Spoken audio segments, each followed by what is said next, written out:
Request जो भी आ रही है उसको ना एक्सेप्ट कर लीजिएगा।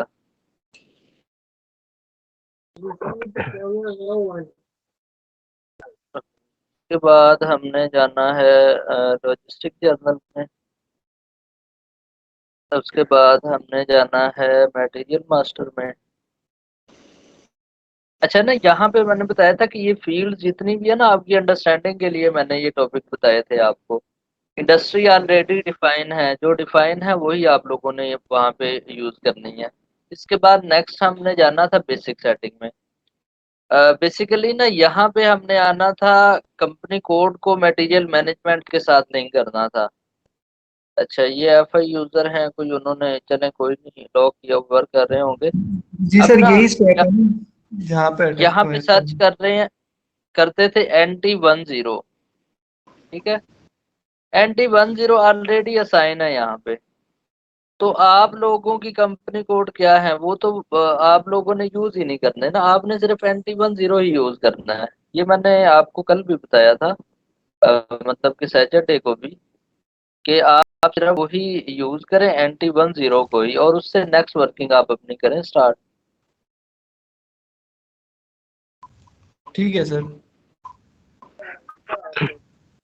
तो ये ट्राई वालेकुम। करेंगे, अगर एंड में, वालेकुम सलाम, एंड में अगर हमें टाइम मिलता है ना तो फिर मैं आप लोगों को ये है, मैंने वो किया हुआ है अपने उसमें, टॉपिक में लिखा हुआ है कि GL की कॉन्फ़िगरेशन, जो चार्ट ऑफ अकाउंट वो चीजें, और ग्लोबल सेटिंग में जहाँ पे हम physical year, field status variant, document number ranges, वो सारी जो डिफाइन कर रहे होते हैं।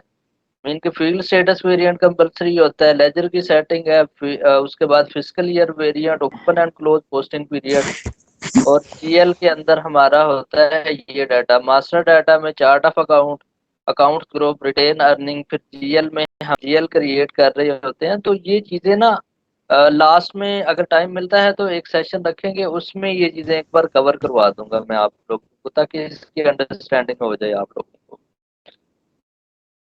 क्योंकि ये ना सर उसका प्योरली FI से रिलेटेड है। मटेरियल जी, क्रिएट करने के दौरान जो MPR है ना, वो वहाँ मसला कर रहा है। वो उस पे एक ऑप्शन जो MR। MPR है, वो MR वाली वहाँ मसला आ रहा है। अच्छा ना, वो मैंने बताया था कि अभी ना आप जब वो वहां से सिलेक्ट कर रहे हो ना मटेरियल का मास्टर डाटा, मीन के जब हम जा रहे हो स्लैश हो करते हैं और यहाँ पे MM01 पे जाते हैं, जब MM01 फॉर एग्जांपल हमारी इंडस्ट्री सेक्टर थी टेक्सटाइल, और यहाँ पे यूज किया था हमने एंटी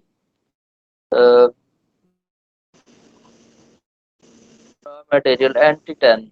जब इसको एंटर किया तो यहाँ पे ना हमने सेलेक्ट करना है बेसिक सेटिंग, परचेजिंग, MRP को भी रहने दें, उसको हम ओके। बाद में देखेंगे। आपने जनरल जनरल डाटा और यहाँ पे अकाउंटिंग डाटा, बस हाँ, इनको इसके ओके अलावा करना तो है। बाकी सारा हो गया था। मैंने 3-4 मटेरियल क्रिएट कर दिए थे। तो सिर्फ ये जो MRP का इशू था, मैंने कहा शायद पर नहीं है इसका कोई चलेंगे बाद नहीं में नहीं, फिर आप कह रहे हैं तो। डैश हो MM60, क्या है आपका प्लांट? मेरा प्लान सर MP01। यही है। जी सर। अच्छा, ये ना MM60 से हम लिस्ट देख सकते हैं कि हमने कितने टोटल मटेरियल क्रिएट किए हैं। जी सर। तो इसमें एक आ रहा है, बाकी वैल्यूएटेड नहीं होंगे आपके मटेरियल। बाकी सर वो दूसरे एक सर और प्लाट में क्रिएट किए थे मैंने। अच्छा, सही है, ठीक है। सर मेरा भी चेक कर लें एक दफा, ये जो मटेरियल मैंने क्रिएट किए हैं जो। जी बताइएगा आप अपना प्लांट। सर प्लांट यूनी 1 है, यूनी 1 प्लांट है। NI1। सर मेरा PW10 है और HE10 है। सही है, जबरदस्त हो गया। अच्छा, जबरदस्त। अच्छा, आपका क्या है? Uni 1 sir, uni 1। नहीं, आपका तो चेक कर लिया, आपके तो प्लांट डिफाइन है, मटेरियल आ रहे हैं। विकास, जी आपके सर उसमें ठीक। जाहिर इम्तियाज, आप बताइएगा। PW10।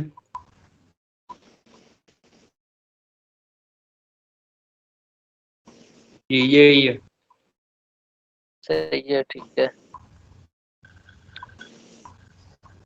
जी बताएं आप भी। ZZ1।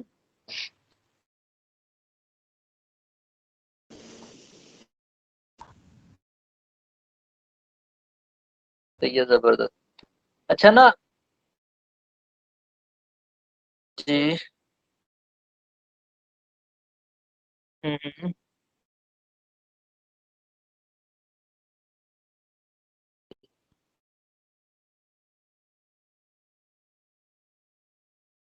वैल्यूएशन में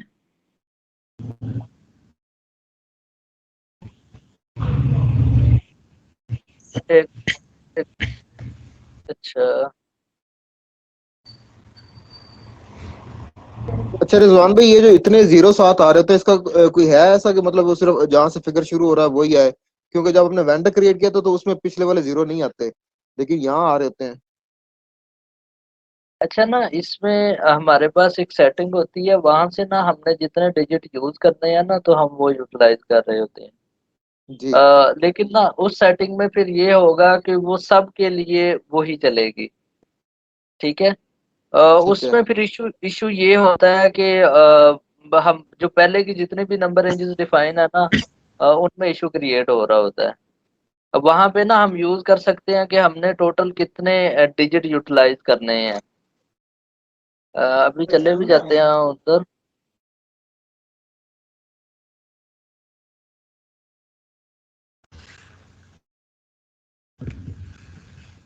रजिस्ट्रिक जर्नल में जाएंगे हम, तो वहां से ना सेटिंग इसकी चेंज हो जाती है। अगर आपने अल्फा न्यूमेरिक स्टार्ट में करने होते हैं तो वो भी चेंज हो जाते हैं हमारे पास मटेरियल मास्टर में। अ, ठीक है।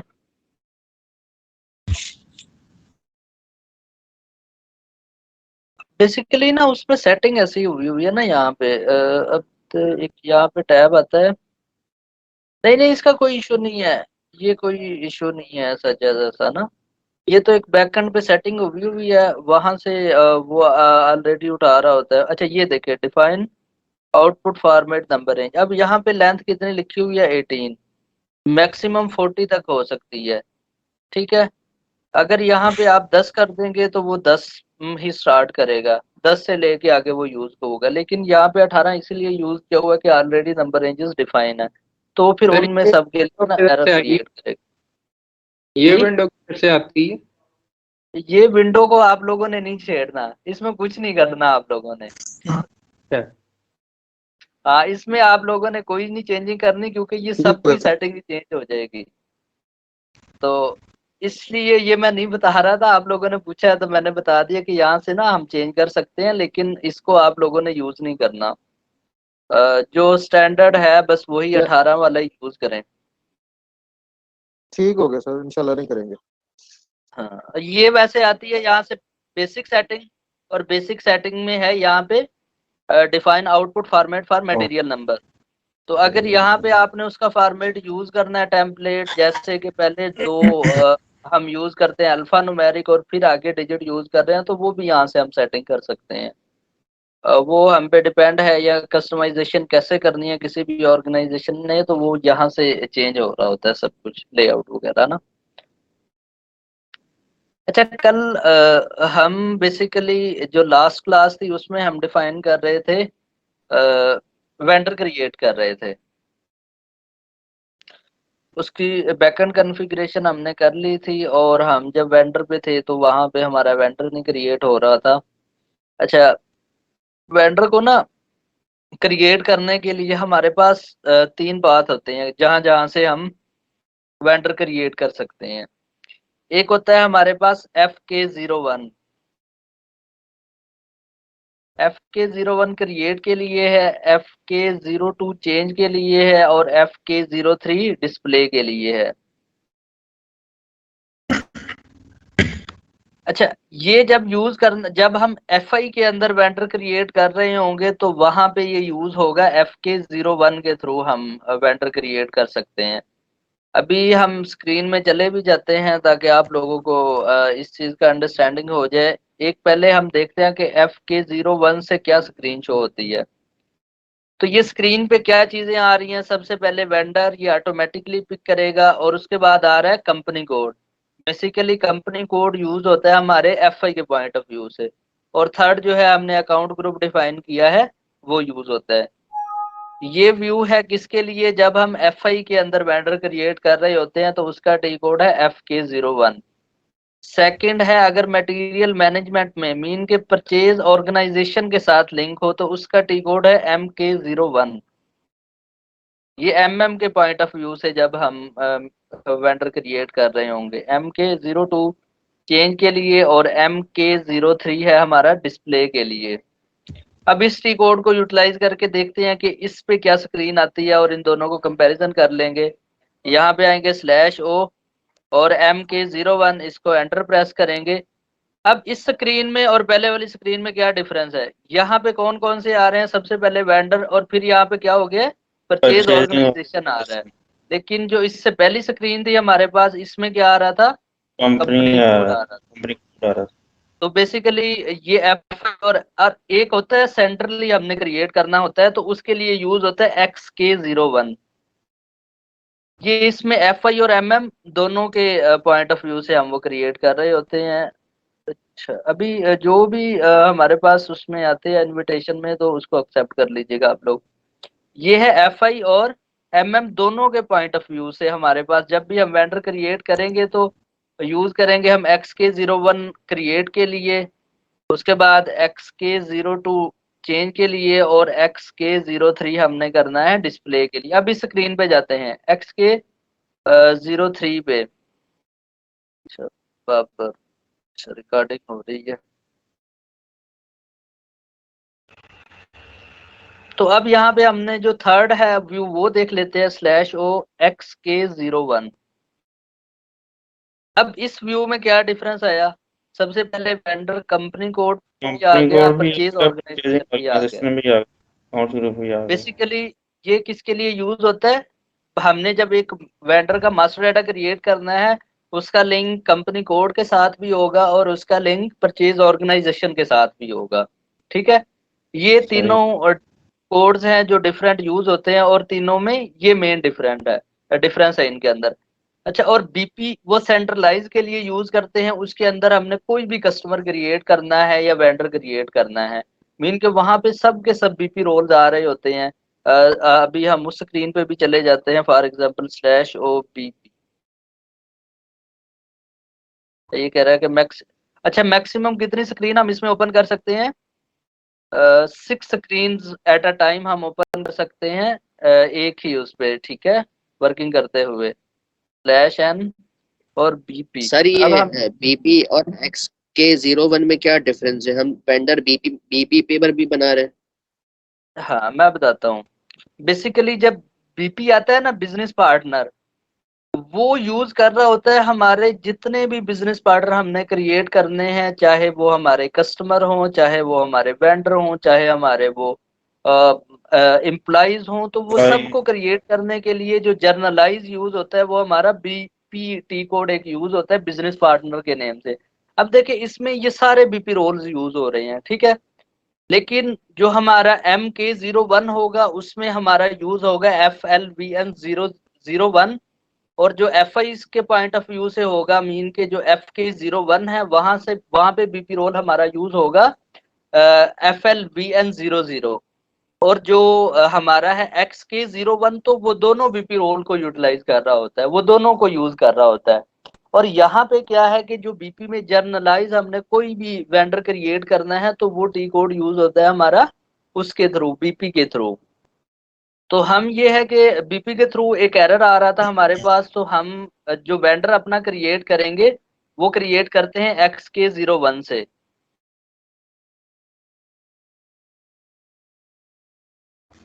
अली असगर आ गए हैं,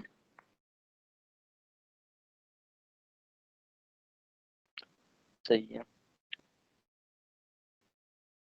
तो ये बेसिकली ना लास्ट टाइम हम BP कोड के थ्रू वेंडर क्रिएट कर रहे थे तो वो हमें इशू दे रहा था, लेकिन अभी ये है कि हम अपना वेंडर क्रिएट करते हैं XK01 से। जो लास्ट टाइम हमारा एक वेंडर नहीं क्रिएट हो रहा था तो हम अभी ये है कि पहले एक वेंडर क्रिएट करेंगे और उसके बाद फिर हम फर्दर जो नेक्स्ट टॉपिक है वो उसको हम लेके चलते हैं। तो यहाँ पे जो टी कोड हमने यूज करना है XK01। अच्छा, वेंडर का नंबर ऑटोमेटिकली ही पिक करना है। हम यहाँ पे एंटर करेंगे सबसे पहले कंपनी कोड। कंपनी कोड क्या है हमारा NT10। परचेज ऑर्गेनाइजेशन क्या है, सेम ही हमारी NT10। आप लोगों का भी कंपनी कोड सेम ही होगा NT10। परचेज ऑर्गेनाइजेशन जो आपने डिफाइन की है वो होगी। और purchase group, basically purchase group जो हमने डिफाइन किए हैं वो यहाँ से जाएंगे सर्च भी कर सकते हैं। NT11 और NT21 के नेम से हमने किए थे। तो हम जाते हैं नीचे और यहाँ पे हम देख लेते हैं हमारे कौन से ग्रुप थे। ये देखिए, ये हमने निशात के लिए डिफाइन किया था NT11 लोकल वेंडर। तो अब क्या करना है, हमने एक वेंडर क्रिएट करना है अपना, लोकल वेंडर क्रिएट करना है। इसको एंटर करेंगे तो ये क्या है, आ गया हमारे पास इनिशियल स्क्रीन पे ले आया है। सबसे पहले हम टाइटल देंगे, उसके बाद नेम उसका दे देते हैं हम चौधरी ट्रेडर्स के नेम से, इसी को सर्च आइटम में लिख लेते हैं। अच्छा, बेसिकली अभी जो हम डाटा पुट कर रहे हैं ये किस में आ रहा है, हमारा जर्नल डाटा के अंदर। ठीक है, मीन के जो क्लाइंट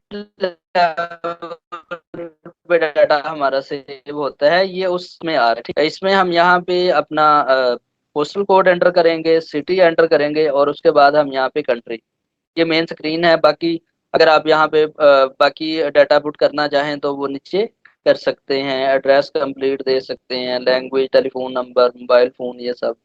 इसके बाद ये हमारे पास है, इससे नेक्स्ट स्क्रीन पे जाने के लिए यहाँ पे इसको क्लिक करेंगे, हम नेक्स्ट स्क्रीन पे चले जाएंगे। ओके।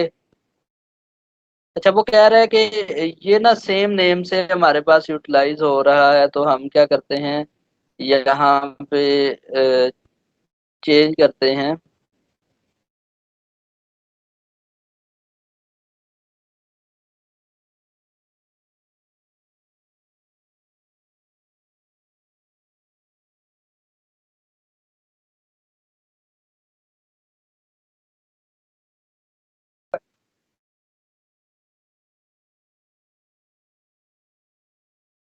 हाँ, ये जब भी वेंडर क्रिएट हो रहा होता है ना, तो ये तो डाटा आप लोग ले रिक्वायरमेंट होती है। एक होता है हमारे पास वेंडर क्रिएशन फॉर्म, तो उस पे ये डाटा मेंशन होता है, वेंडर का नेम क्या है, वेंडर की लोकेशन वगैरह, वेंडर का एनटीएन नंबर, वो सारी चीजें ना वहाँ पे मेंशन होती हैं। तो वही हम इसमें पुट कर रहे होते हैं।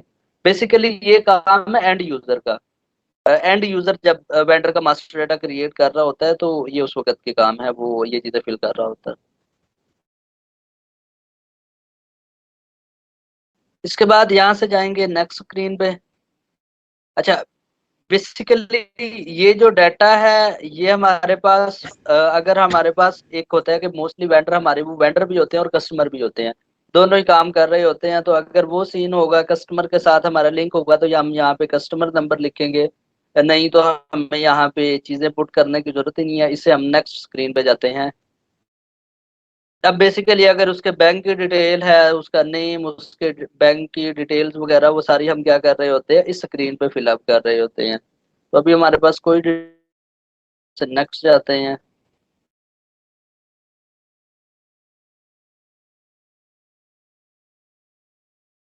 इसके बाद वेंडर के कॉन्टैक्ट नंबर, उनका नेम वगैरह, फर्स्ट नेम, वो सारी चीजें, टेलीफोन नंबर, वो अगर पुट करना है तो हम क्या कर रहे होते हैं, यहाँ पे फिल कर रहे होते हैं। इसके बाद नेक्स्ट जाते हैं।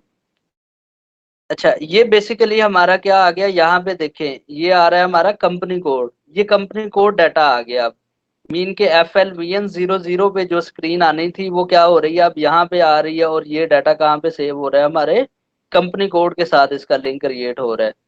तो यहाँ पे बेसिकली रिकॉन अकाउंट का क्या कॉन्सेप्ट है, जितने भी हमारे वेंडर हैं इस, अच्छा बेसिकली जब भी हमारा डाटा सेव हो रहा होता है हमारे पास दो लेजर होते हैं, एक लीडिंग लेजर होता है और एक नॉन लीडिंग लेजर होता है। बेसिकली ये चीजें हैं प्योर FI के पॉइंट ऑफ व्यू से। तो जस्ट ये आ गई हमारे पास रिकॉन अकाउंट, तो इसलिए ये मैं डिस्कस कर रहा हूँ। इसमें ये है कि हमारे पास एक लीडिंग लेजर होता है और एक नॉन लीडिंग लेजर होता है। जो लीडिंग लेजर होता है FI में उसको 0L से डिनोट करते हैं, और जितनी भी हमारी मेन ट्रांजैक्शन होती हैं सब लेजर से रिफ्लेक्ट होके वो हमारे मेन GL के अंदर जा रही होती हैं। तो यहाँ पे जो रिकॉन में GL यूटिलाइज हो रहा होता है हमारा मेन GL होता है। मेन GL को हम इसके साथ कनेक्ट करते हैं, जैसे कि ये हमारे पास लोकल वेंडर है। अब इसमें लोकल वेंडर में जितने भी हमारे पास वेंडर होंगे, एक तो उनका सब वेंडर का अलग अलग डाटा क्रिएट हो रहा होगा, और सेकंड वो डाटा रिफ्लेक्ट होके कहाँ पे जा रहा होगा, हमारे मेन जीएल के अंदर। तो वो मेन जीएल हमारा कौन सा है, लोकल वेंडर वाला। तो ये जब हम वेंडर ये जीएल क्रिएट कर रहे होते हैं, तो वहां पे हम यूज कर रहे होते हैं रिकॉन अकाउंट। जैसे कि अभी चले भी जाते हैं FS00, ये बेसिकली FI की स्क्रीन है। यहाँ पे रिकॉन अकाउंट में जाएंगे, तो जब इसको हम जीएल को ओपन करते हैं, तो कंट्रोल डाटा के अंदर यहाँ पे हम इसका कनेक्ट कर रहे होते हैं वेंडर के डाटा के साथ। मतलब कि वेंडर की जो है हमारे पास सब मॉड्यूल है एफआई का, उसके साथ हम यहाँ पे लिंक क्रिएट कर रहे होते हैं कि जितने भी हमारे सब वेंडर्स हैं उनका डाटा रिफ्लेक्ट हो हमारे इस जीएल के अंदर। ऐसे ही हमारे पास जितने भी कस्टमर होते हैं, एसेट्स होते हैं, कॉन्ट्रैक्ट अकाउंट्स होते हैं, ये सब के सब रिफ्लेक्ट हो रहे होते हैं उनके मेन जीएल के अंदर, लीडिंग लेजर के अंदर। तो इसलिए हम क्या कर रहे होते हैं, जब वेंडर क्रिएट करते हैं, तो उसके लिए जो मेन जीएल है उसको कनेक्ट कर रहे होते हैं वेंडर के साथ। तो जीएल के साथ हमारा यहाँ पे कनेक्ट कर रहे हैं हम। आप लोगों को NT10 से कनेक्ट करवाने का बेसिक यही मकसद था कि ये जो जीएल है, चार्ट ऑफ अकाउंट है, ये चीजें NT10 में डिफाइन है, तो आप बस उसी के साथ ही लिंक करके फर्दर इस पे वर्किंग करेंगे। तो इसलिए हम यहाँ पे क्या करते हैं, जब भी वेंडर का मास्टर डाटा क्रिएट होता है, तो उसके बैकएंड पे ये कंपलसरी होता है कि हम रिकॉन अकाउंट के साथ उसको लिंक करें, ताकि उसका जितना भी डाटा है एफआई के पॉइंट ऑफ व्यू से रिकॉर्ड होता रहे। तो इसलिए ये कंपलसरी होता है कि जीएल के साथ इसको लिंक क्रिएट करें। यहाँ पे एक और कंपलसरी है कैश मैनेजमेंट ग्रुप, तो हम इसको डोमेस्टिक कर देते हैं। अच्छा, बेसिकली बाकी ये डिफरेंट फील्ड्स हैं। सॉर्ट की है, उसको हमने वेंडर को सेग्रीगेट करने के लिए सॉर्ट की यूज हो रही होते हैं। हेड ऑफिस अगर कोई है तो वो हमने यहाँ पे लिखना है। इसके बाद ये विद होल्डिंग टैक्स का बेसिकली लिंक है। विद होल्डिंग टैक्स मीन के जितनी भी प्रोक्योरमेंट हो रही होती है, जो वेंडर को हम पेमेंट कर रहे होते हैं, तो उनकी बेस पे क्या है कि उनका इनकम टैक्स हम डिडक्ट करते हैं अपने पास, और बाद में हम वो पे कर रहे होते हैं। तो उसकी जितनी भी सेटिंग है वो विद होल्डिंग टैक्स से रिलेटेड होती है। जितना भी टैक्स है वो पहले हम अपना वेंडर का अपने पास डिडक्ट कर लेते हैं, और उसके बाद उसको पे कर रहे होते हैं हम FBR को। तो ये बेसिकली लिंक है उसका विद होल्डिंग टैक्स का। तो बाकी इसमें जो मेन फील्ड्स है हम बस वही यूज करेंगे हैं। पेमेंट टर्म्स,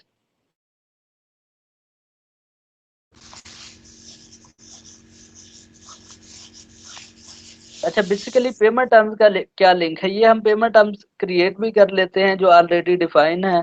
जब भी हम वेंडर को परचेज ऑर्डर दे रहे होते हैं, तो उस पे कंपलसरी हम मेंशन करते हैं कि हमने पेमेंट टर्म्स क्या है हमारी, बेसिकली कि हम आपको 40 डेज में पेमेंट करेंगे, 30 डेज में पेमेंट करेंगे, 100% एडवांस देंगे, 15% एडवांस, 50% एडवांस देंगे, और 50% कंप्लीशन के बाद देंगे। तो वो जिस तरह से पेमेंट टर्म्स स्टैंडर्ड्स कुछ होती हैं, वो स्टैंडर्ड तो ये ऑलरेडी ऊपर डिफाइन है, लेकिन मोस्टली क्या होता है कि ऑर्गेनाइजेशन के अंदर वो 8 से 10 पेमेंट टर्म्स डिफाइन होती हैं कि हम जो उसको पेमेंट करेंगे 15 डेज में करेंगे, 30 डेज में करेंगे, उसके बाद 45 डेज में करेंगे, 100% एडवांस देना है तो वो पेमेंट टर्म्स आप मेंशन कर रहे होंगे। अगर 50% एडवांस देना है, तो ये सब की सब पेमेंट टर्म्स क्या करनी होती है, एसएपी में हम लोगों ने डिफाइन करनी होती है। जब भी वेंडर को कोई भी मटेरियल प्रोक्योर करते हैं, तो उसमें ये पेमेंट टर्म्स ऑलरेडी मेंशन होती हैं। जवान भाई, ये पेमेंट टर्म सारी जेनेरिक है या हम इसको मॉडिफाई भी कर सकते हैं? ये खुद से हम डिफाइन करेंगे। अभी उस पाथ पे चले जाते हैं जहां से ये डिफाइन करनी है, तो आप अपने मुताबिक 2 से 3 4 पेमेंट टर्म्स डिफाइन कर लें। अच्छा ना, यहाँ पे हम क्या करते हैं कि इस वेंडर के साथ इसका लिंक क्रिएट कर देते हैं कि जब भी इस वेंडर से प्रोक्योरमेंट होगी, तो ये पेमेंट टर्म्स यूज होंगी। लेकिन ना मोस्टली ऑर्गेनाइजेशंस के अंदर किसी भी स्पेसिफिक वेंडर के साथ इस तरह से पेमेंट टर्म्स नहीं डिफाइन होती। वो जब भी परचेज ऑर्डर बन रहा होता है, तो वहां पे हम यूज कर रहे होते हैं कि पेमेंट टर्म्स क्या हैं, किस तरह हम उसको एडवांस दे रहे हैं, या कंप्लीशन के बाद 40 डेज में उसको पेमेंट करेंगे, 30 डेज में, वो at the time of PO ही हम यूटिलाइज कर रहे होते हैं। लेकिन जो बड़ी ऑर्गेनाइजेशंस है उसके अंदर वो स्टार्ट में वेंडर के साथ ही डिफाइन होता है कि अगर उस वेंडर के साथ हमने प्रोक्योरमेंट करनी है, तो वो हमसे 100% एडवांस में लेगा। मतलब अमाउंट जो है जितने भी वो 100% एडवांस ही लेगा हमसे, तो वो बड़ी ऑर्गेनाइजेशंस होती हैं, उन्होंने डिफाइन किया हुआ है। लेकिन ना हमारे पास जो पाकिस्तान में जो भी स्टैंडर्ड चल रहा है उसमें जब परचेज ऑर्डर बनता है तो वहीं पे हम डिफाइन कर रहे होते हैं कि पेमेंट टर्म्स क्या होंगे इसके। तो यहाँ पे अब वैसे हमें यूज करने की जरूरत ही नहीं है इसको, जब हम परचेज ऑर्डर बनाएंगे तो वहां पे हम इसको यूज करेंगे। इसके बाद ये उसकी अगर ऑटोमेटिक पेमेंट करनी है हमने, इसमें एफआई के अंदर एक प्रोग्राम रन होता है, ऑटोमेटिक ऑटोमेटिक पेमेंट प्रोग्राम। तो उसमें क्या है कि जब भी हम एक वेंडर को ऑटोमेटिकली 40 डेज होते हैं तो अकाउंट से फौरन ही अमाउंट उसके अकाउंट में ट्रांसफर हो जाती है, लेकिन पाकिस्तान में ये प्रोसेस भी नहीं चलता और वो बस मैनुअली पेमेंट कर रहे होते हैं। अगर ऑटोमेटिक पेमेंट प्रोग्राम होगा तो यहाँ पे उसका हाउस बैंक हम एंटर करते हैं, इसका लिंक होता है एफआई के, प्योर एफआई के साथ। वहाँ पे जितने भी हमारे बैंक्स क्रिएट हो रहे होते हैं तो उनका एक मेन हाउस बैंक बनता है जिसके थ्रू जितनी भी हमारी ट्रांजैक्शन हो रही होती हैं, जिसमें डाटा रिफ्लेक्ट हो रहा होता है कंप्लीट। तो ये बेसिकली प्योर एफआई से रिलेटेड हैं। तो ये पाकिस्तान में इस तरह का कोई सीन नहीं है कि 40 डेज में उनको पेमेंट हो जाए, वो मैनुअली पेमेंट हो रही होती है जब भी 40 डेज होते हैं या जो भी वर्किंग ऑर्गेनाइजेशन में चल रही होती है, तो उसी को लेके चल रहे होते हैं। ऑटोमेटिक पेमेंट प्रोग्राम का ये पाकिस्तान में कॉन्सेप्ट नहीं है। उसके बाद नेक्स्ट है डनिंग। बेसिकली ये जब हम वेंडर से प्रोक्योरमेंट करते हैं, ये भी प्योर ना एफआई के साथ इसका लिंक है। तो रिमाइंडर जाता है या कस्टमर के साथ कोई भी लिंक हो, उन्होंने पेमेंट करनी हो तो उनको रिमाइंडर जा रहा होता है कि 10 डेज हो गए हैं, 10 डेज के बाद आपने हमें पेमेंट करनी है। तो उसके लिए ये बेसिकली डनिंग का प्रोसेस चल रहा होता है। या अगर वेंडर से मटेरियल लेना है तो उसको रिमाइंड करवाते हैं कि ये मटेरियल अब इतने डेज के बाद आना चाहिए। तो इसका लिंक होता है बेसिकली हमारे एफआई के पॉइंट ऑफ व्यू से। अच्छा, अब नेक्स्ट जो है हमारा FLVN01 था, परचेज ऑर्गेनाइजेशन के साथ लिंक। तो अब ये वो स्क्रीन आ गई। पहले कंपनी कोड आ रहा था, तो अब यहाँ पे क्या आ गया हमारे पास, परचेज ऑर्गेनाइजेशन। तो यहाँ पे जो कंपलसरी है वो करेंसी है, करेंसी हमारे पास है PKR। यहाँ पे भी पेमेंट टर्म्स वही जिस तरह हमने उनको पेमेंट करनी है। बाकी इसमें यूज होता है ये स्कीमा ग्रुप। बेसिकली ये मैंने बताया था कि उनको जब भी वेंडर से मटेरियल आ रहा होता है तो कौन कौन सी टर्म्स होती हैं, मीन के अदर जो उसमें यूज कर रहा होता है वेंडर टैक, वो अमाउंट्स वगैरह जैसे फ्रेट चार्जेस हैं। इसके अलावा अदर है, अगर इंपोर्ट से है तो क्लियरिंग ड्यूटी और उस टाइप की जितनी भी फील्ड्स वगैरह वो हम प्राइसिंग प्रोसीजर के अंदर schema group for vendor define कर रहे होते हैं, तो वहां से ये चीजें रिफ्लेक्ट हो रही होती हैं। तो इसको हम नेक्स्ट जब इस टॉपिक को करेंगे तो फिर ये आके हम वेंडर के उसके साथ यहाँ पे कनेक्ट कर लेंगे हम इस फील्ड को। यहाँ पे जो मेन कंपलसरी है वो हमारे पास करेंसी होनी चाहिए। इसके बाद नेक्स्ट करते हैं उसमें जो पार्टनर होंगे वेंडर के जितने भी, अगर 2 से 3 पार्टनर हैं तो वो यहाँ पे उनके नेम और नंबर वगैरह वो अगर ऐड करने हैं, इसको नेक्स्ट करेंगे। अब ये जितनी भी कंपलसरी फील्ड्स थी वो हमारी फिल हो गई हैं, इसको यस करेंगे। तो ये क्या है, हमारा एक वेंडर क्रिएट हो गया 7310004। ये एक जो FI और MM का कंबाइन एक हमारा वेंडर था जिसको हम फर्दर प्रोक्योरमेंट में यूज करेंगे जब हम परचेज ऑर्डर बनाएंगे तो वहां पे। तो ये अब हमारा एक वेंडर क्रिएट हो गया। अगर हमने लिस्ट देखनी है अपने वेंडर्स की, मीन के हमने टोटल कितने वेंडर बनाए हैं अपनी अपने कंपनी कोड के अंदर या अपनी परचेज ऑर्गेनाइजेशन के अंदर बेसिकली, तो उसके लिए जो टी कोड है वो है MKVZ। इसको एंटर प्रेस करेंगे तो ये आ गया हमारे पास परचेज ऑर्गेनाइजेशन। परचेज ऑर्गेनाइजेशन के अंदर जितने भी हमने वेंडर क्रिएट किए हैं वो हमारे पास शो हो जाएंगे। इसको जब हम एग्जीक्यूट करेंगे तो ये बेसिकली हमारे पास 3 और 4 2 वेंडर क्रिएट हैं। 1 और 2 वो इसलिए क्रिएट नहीं हुए, उनका वो बीपी रोल में जब इशू आ रहा था हम बीपी के थ्रू वेंडर क्रिएट कर रहे थे, तो उस वजह से वो दोनों नहीं क्रिएट हुए। उससे जो नेक्स्ट है हमारे पास एक रहमान ट्रेडर है और दूसरा अली ट्रेडिंग एंड को है। ये 2 हमारे वेंडर क्रिएट हो गए हैं हमारे कंपनी कोड के अंदर। तो सर अगर हम यहाँ लोग पे प्रोवन जी पे डायरेक्ट काम कर रहे हैं तो बिजनेस पार्टनर में हमें 90 चाहिए सब। सॉरी दोबारा बताइएगा। अगर हम वेंडर क्रिएट कर रहा है XK01 स्क्रीन पे जाके, तो फिर जो हमने काम बिजनेस पार्टनर पे किए हैं, नंबर रेंजेस डिक्लेयर किया, साइन किया है, तो वो करने की जरूरत तो नहीं पड़ेगी फिर? वो कंपलसरी है, वो करेंगे तो ये हमें नेक्स्ट वर्किंग करने देगा। बेसिकली इनके बैकएंड पे तो हमने यूज किया ना, हम अपने जो नंबर रेंजेस दी हैं। अब जो ये जो वेंडर हमने क्रिएट किया है, बेसिकली इसके बैकएंड पे तो एक नंबर जनरेट हुआ है जो हमने वहां पे यूज किए थे अपने जितने भी नंबर रेंजेस को यूटिलाइज किया था, तो उसी की बेस पे तो ये हमारे पास नेक्स्ट वेंडर क्रिएट कर रहा है और ये यहाँ पे नंबर आ रहा है। इसको जब ओके करेंगे ये स्टार्ट में, तो स्टार्ट में हमारा क्या होगा, ये वेंडर नंबर जो कहाँ से पिक किया, बेसिकली वो जो नंबर रेंजेस और ग्रुप हमने डिफाइन किए थे, नंबर रेंज ये यूटिलाइज हो रही है, और उसके ग्रुप जब हम MK01 से क्रिएट XK01 से वो क्रिएट कर रहे हैं, तो वहां पे वो ऑटोमेटिकली अकाउंट ग्रुप जो यूज कर रहा है, तो वो तो हम यहाँ पे यूज कर रहे हैं ना, वो तो हमारी कंपलसरी है सेटिंग, वो करनी पड़ेगी हमें। नहीं, हमने 2 नंबर रेंजेस डिफाइन की थी ना। सही है। वो तो एक हमारा हाँ जी, एक यूज होता है हमारा मेन बिजनेस पार्टनर ना, जी जी। और एक हमारा यूज होता है वेंडर के उस पे। अब इसी को जब हम नेक्स्ट यहाँ पे देखिएगा, वेंडर 13 आ रहा है, ठीक है। ये बेसिकली हमारे पास यूटिलाइज हो रहा है वेंडर उसकी बेस पे, बिजनेस पार्टनर की बेस पे, ये स्टार्ट वाला ये।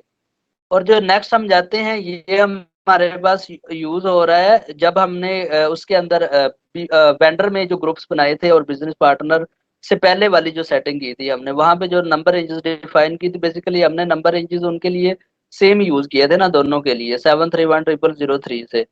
तो इसलिए वो जो हमारी सेटिंग है ना FI और MM से रिलेटेड, तो वो कंपलसरी है, वो हमें करनी पड़ेगी। अदरवाइज ये जो ग्रुप हम उसके अंदर जैसे यूज कर रहे होते हैं, तो वो हमें नेक्स्ट वर्किंग ही नहीं करने देगा। Okay sir. तो इसको ये है कि आप लोगों को ये डिफाइन करनी पड़ेगी नंबर रेंजेस, इसके बाद ही फर्दर हम यहाँ पे वो क्रिएट कर सकेंगे। इसको मजीद एक बार देख लीजिएगा, अगर सिंपल उससे हो जाते हैं, लेकिन वो उनके साथ ना वहाँ पे हम लिंक क्रिएट कर रहे होते हैं अपने BP रोल्स के साथ। तो जब तक हमारे BP रोल के साथ लिंक क्रिएट नहीं होगा, तो हम FI और MM में अलग अलग कैसे वहाँ पे वो क्रिएट कर रहे होंगे, वेंडर का लिंक क्रिएट कर रहे होंगे, तो इसलिए वो चीज़ें कंपलसरी हैं उसके अंदर ना। आप लोगों को वो जो लास्ट उस क्लास में हमने कॉन्फ़िगरेशन की है, तो वो करनी पड़ेगी, तो फिर ही ये वेंडर क्रिएट होंगे। ये था करने का। अब वो कॉन्फ़िगरेशन आप करेंगे, और उसके बाद XK01 से जब वेंडर क्रिएट करेंगे, तो आप लोगों के वेंडर क्रिएट होने चाहिए, और ये नेक्स्ट क्लास में कोशिश कीजिएगा कि आप सब लोगों के वेंडर क्रिएट हों। सर ये आपने अभी पिछले लेक्चर में वेंडर जो क्रिएट करवाए थे, अभी आज के लेक्चर में जो करवा रहे हैं, इस प्रोसेस के थ्रू क्रिएट करें हम वेंडर? हाँ, आप XK01 के थ्रू करें, क्योंकि ना BP के थ्रू हमारा एक वो एरर आ रहा था। तो इसलिए फिर इसको जो है, ताकि हमने वो एरर बेसिकली ना प्रोग्रामिंग से रिलेटेड था ABAP की तरफ से, तो इसलिए वहां पे वो एरर आएगा कुछ, शायद कुछ फील्ड्स की वजह से। लेकिन यहाँ पे क्या है कि स्टैंडर्ड ने SAP ने उनको ऑटोमेटिकली ये चीजें लिंक की हैं, तो हम यहीं पे डिफाइन करेंगे, और इन वेंडर्स को आगे हम यूज कर रहे होंगे अपने जब भी ये मटेरियल प्रोक्योर करना है हमने, तो आप लोगों ने जो यूज करना है T कोड, वो XK01 यूज करना है। सर जी ठीक है मैंने एक सर, वेंडर 2 से 3 वेंडर काफी है सर? हाँ, 2 से 3 वेंडर काफी हैं, क्योंकि बेसिकली जब हम कोटेशंस लेंगे और कोटेशन की बेस पे कंपैरिजन बनाएंगे, तो वहां पे मिनिमम 3 वेंडर हमारे होने चाहिए। ठीक है सर जी मैंने क्रिएट किया था कैंडी, वो चेक कीजिएगा।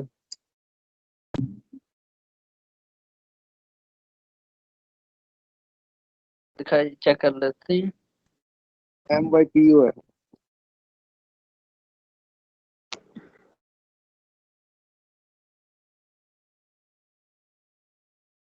क्या है आपका परचेज ऑर्गेनाइजेशन? MYPO। MY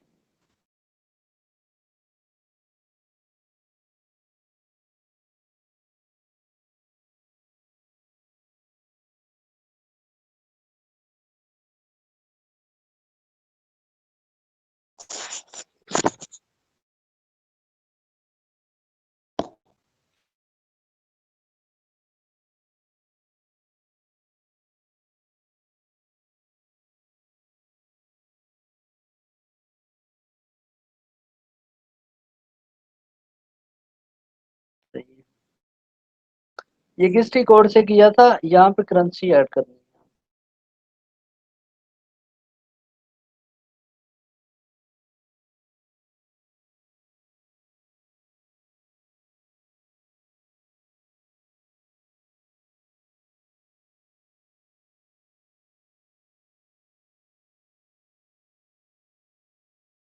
जी ठीक है, वेंडर क्रिएट है। ये किस आपने कौन सा टी कोड यूज किया था, मुझे बताइएगा।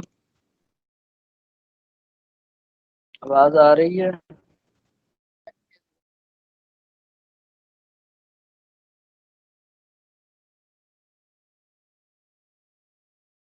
आवाज आ रही है सर? अब आइए। XK01 से सर किया था। सही है। ये बेसिकली अब ये है कि आप सब लोग बाकी जो है उस पे अ, ये वेंडर क्रिएट कीजिएगा। अच्छा, अभी एक टॉपिक और था हमारे पास, ये पेमेंट टर्म्स जो वहाँ पे यूज हो रही थी वो कैसे डिफाइन करनी है। तो उसका जो बात है, फाइनेंशियल अकाउंटिंग, अकाउंट रिसीवेबल, पे, ट्रांजैक्शन, आउटगोइंग इनवॉइस, और यहाँ पे मेंटेन टर्म्स ऑफ पेमेंट। तो अभी जाते हैं वहाँ पे, एक दो पेमेंट टर्म्स भी आप डिफाइन कर लेते हैं ताकि फर्दर अगर यूज करनी होंगी हमने पीओज के अंदर तो हम यही यूज करेंगे। इसके SPRO,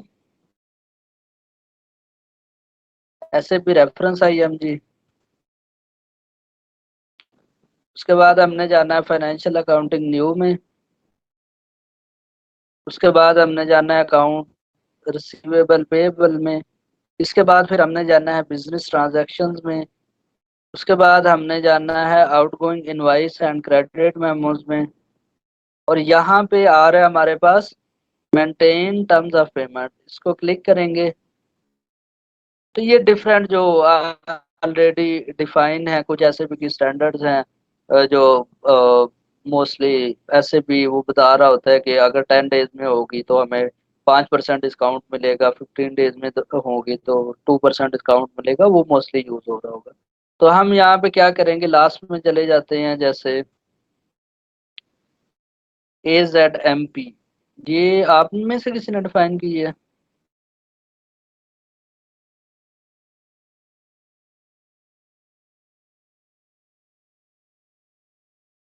जैसे ये MOVZ, यहाँ पे क्या है कि सिंपल पेमेंट टर्म्स का नेम दिया है, उसके बाद 30 डेज में उसकी इनवाइस होगी। कस्टमर और वेंडर बेसिकली दोनों के लिए हम यूज कर रहे हैं। अगर कोई उसमें डिस्काउंट मिल रहा होगा तो हम यहाँ पे यूज कर रहे होंगे कि अगर कोई डिस्काउंट है। उसके बाद ये जो हमने स्टार्ट करना है 30 डेज, तो ये हमारी जब डॉक्यूमेंट पोस्ट होगा तो पोस्ट होने के बाद 30 दिन के अंदर अंदर हमें उसकी पेमेंट करनी होगी। बेसिकली ये वो सेटिंग होती है पेमेंट टर्म्स की। तो आप क्या करेंगे जी, फॉर एग्जांपल हम इसी को कॉपी कर लेते हैं, न्यू एंट्री में जाएंगे, यहाँ पे लिख लेते हैं जी NT10। फॉर एग्जांपल हम कहते हैं कि उसको पेमेंट करनी है हमने 15 डेज में। उसके बाद जब डेट पोस्ट हो, तो डॉक्यूमेंट पोस्ट हो तो उस वक्त ही वो करनी है। यहाँ पे अगर पेमेंट मेथड कौन सा है, बैंक के थ्रू हमने करनी है, चेक के थ्रू करनी है, तो वो डिफरेंट यहाँ पे पेमेंट मेथड्स यूज होंगे जो इसमें यूज हो रहे होंगे। तो यहाँ पे हमें कोई ज़रूरत ही नहीं है, वो बेसिकली पे ऑर्डर के थ्रू या चेक के थ्रू हो रही होती है। लिमिट है कितने डेज के अंदर,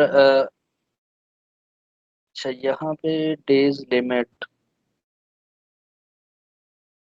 यहाँ पे हम यूज कर रहे होंगे कितने डेज हैं, 30 डेज हैं, 15 डेज हैं, जितने भी डेज हैं। इसको जब एंटर प्रेस करेंगे और इसको सेव करेंगे तो ये हमारे पास NT10 के नेम से क्या है, पेमेंट टर्म डिफाइन हो गई है।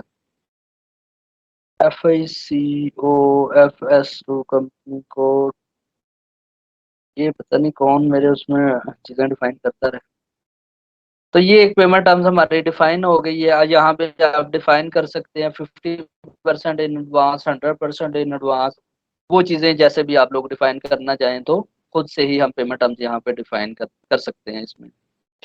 तो बेसिकली ये एक प्रोसेस है कि हमने पेमेंट टर्म कैसे डिफाइन करनी है। जो भी ऑर्गेनाइजेशन के अंदर प्रोसेस चल रहा होता है तो उसके मुताबिक ही हम क्या कर रहे होते हैं, टर्म्स ऑफ पेमेंट डिफाइन कर रहे होते हैं।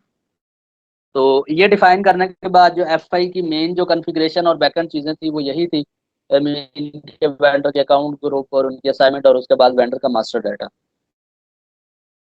अब हमारा मटेरियल मास्टर डाटा भी क्रिएट हो गया, वेंडर मास्टर डाटा भी क्रिएट हो गया। अब जो मास्टर डाटा के अंदर चीजें थी वो हमने क्रिएट कर ली हैं। अब इससे जो next work procurement process, basically procurement process क्या है, ये है कि हमने एक वेंडर से कोई भी मटेरियल प्रोक्योर करना है तो उसका एक कंप्लीट प्रोसेस है जो स्टार्ट होता है एसएपी में परचेज पोजीशन से, मीन के पीआर से स्टार्ट होता है और उसके बाद इनवाइस होता है। मीन के सबसे पहले हमारे पास पीआर होती है, मीन के परचेज रेक्विजिशन, इसको कहते हैं कि कोई भी रिक्वायरमेंट होती है जो भी किसी भी हमारी ऑर्गेनाइजेशन में जो भी मटेरियल चाहिए हो। उसके बाद फिर हमारी उसके बेस पे जो परचेज रेक्विजिशन बनती है इसको हम वेंडर को भेज रहे होते हैं। जब वेंडर को परचेज रेक्विजिशन जाती है तो वेंडर क्या करता है, हमें उसकी कोटेशंस देता है। कोटेशंस जब आ जाती है हमारे पास 3 कोटेशंस आती हैं। कोटेशन को यूटिलाइज करके क्या हम बना रहे होते हैं, उसके कंपैरिजन बना रहे होते हैं। और एसएपी में भी कंपैरिजन बनाते हैं। मोस्टली ऑर्गेनाइजेशंस के अंदर ये वर्किंग एक्सेल पे चल रही होती है कि हम एक्सेल पे। हेलो, आवाज आ रही है? तो इसमें क्या, अच्छा इसमें क्या है कि प्राइस कंपैरिजन, हम कंपैरिजन मोस्टली ऑर्गेनाइजेशंस के अंदर यूज हो रहा होता है कि जो कोटेशन है वो भी मैनुअली हम मेल के थ्रू ले रहे होते हैं और उसके बाद जो कंपैरिजन है वो भी हम एक्सेल पे कर रहे होते हैं। और कंपैरिजन के करने के बाद फिर फर्दर जो है उस कंपैरिजन की बेस पे परचेज ऑर्डर बन रहा होता है, हमारा पीओ। परचेज ऑर्डर बनने के बाद वो वेंडर को भेजते हैं। वेंडर क्या करता है, उस मटेरियल की डिलीवरी दे रहा होता है ऑर्गेनाइजेशंस के अंदर। तो जब वो मटेरियल आता है किसी भी ऑर्गेनाइजेशन में तो वहां पे उसकी होती है GRN, goods inspection receipt note उसको कहते हैं। बेसिकली इसमें मीगो का एक कॉन्सेप्ट है, जो भी मटेरियल आ रहा होता है तो हमने उसको उसमें लेके आना होता है इन्वेंट्री के अंदर। तो वहां पे हमारी डिफरेंट मूवमेंट टर्म्स यूज होती हैं कि एक मटेरियल आ गया तो वो एक हमारे पास कहाँ पे आएगा, किस स्टॉक में आएगा, ब्लॉक स्टॉक में आएगा, रिलीज में आएगा, वो डिफरेंट मूवमेंट टर्म्स होंगी। वो उस स्टॉक पिक पे जाएंगे तो वो सारी जो है मेन एक्सप्लेन हो जाएंगी। जब मटेरियल हमारे, अच्छा आवाज कट रही है, बाकियों को भी आवाज कट रही है या ठीक आ रही है? सर हल्की हल्की काट रही है। अच्छा अच्छा, शायद हाँ उसी की वजह से अब कुछ ठीक है? अभी भी काट रही है। अच्छा अभी भी कट रही है। अब ये तो शायद चलें, वो अभी हो जाएगी। उसके बाद ये तो जस्ट इंट्रोडक्शन दे रहे हैं। जब हमारे पास मटेरियल आ जाता है तो उसके बाद जो नेक्स्ट वर्किंग है उसकी इनवाइस करते हैं हम। तो बेसिकली इनवाइसिंग का पार्ट होता है एफआई के पॉइंट ऑफ व्यू से, एफआई उसकी इनवाइसिंग कर रहा होता है और उसके बाद क्या होता है कि पेमेंट हो जाती है वेंडर को। तो ये एक कंप्लीट प्रोक्योरमेंट प्रोसेस है। एमएम के अंदर जो मेन फोकस होता है वो प्रोक्योरमेंट प्रोसेस पे ही होता है, क्योंकि उसी में सारे प्रोसेसेस हमारे कवर हो रहे होते हैं। इन्वेंटरी भी उसी में आ रहा होता है, फिर इनवाइसिंग भी उसी में आ रहा होता है, पीआर पीओ वो सब चीज़ें। तो आज हम स्टार्ट करते हैं। जो हमारा प्रोक्योरमेंट साइकिल स्टार्ट होता है सबसे पहले पीआर से, परचेज रेक्विजिशन से। परचेज रेक्विजिशन क्या है, बेसिकली कोई भी रिक्वायरमेंट है किसी भी डिपार्टमेंट की तरफ से कि ये मटेरियल हमें चाहिए। कोई भी डिपार्टमेंट अपने रिक्वायरमेंट भेजता है स्टोर डिपार्टमेंट को कि हमें ये मटेरियल चाहिए। तो इनकी, अच्छा ये पीआर बनने से पहले डिपार्टमेंट बनाता है रेजर्वेशन। बेसिकली वो रिक्वायरमेंट देता है कि हमें ये मटेरियल चाहिए। अगर वो मटेरियल स्टॉक में अवेलेबल होता है तो वो रिजर्व कर लेते हैं उस मटेरियल को।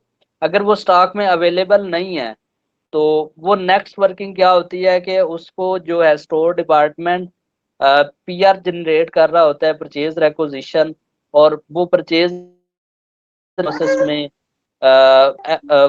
प्रोक्योरमेंट के पास आती है। प्रोक्योरमेंट उसकी कोटेशंस ले रहा होता है, परचेज ऑर्डर बनाता है। परचेज ऑर्डर बनाने के बाद बेसिकली ना प्रोक्योरमेंट प्रोसेस में हमारे 3 डिपार्टमेंट इन्वॉल्व होते हैं। एक हमारा इन्वेंट्री का, सेकंड हमारे पास प्रोक्योरमेंट का, और थर्ड हमारा होता है फाइनेंस का।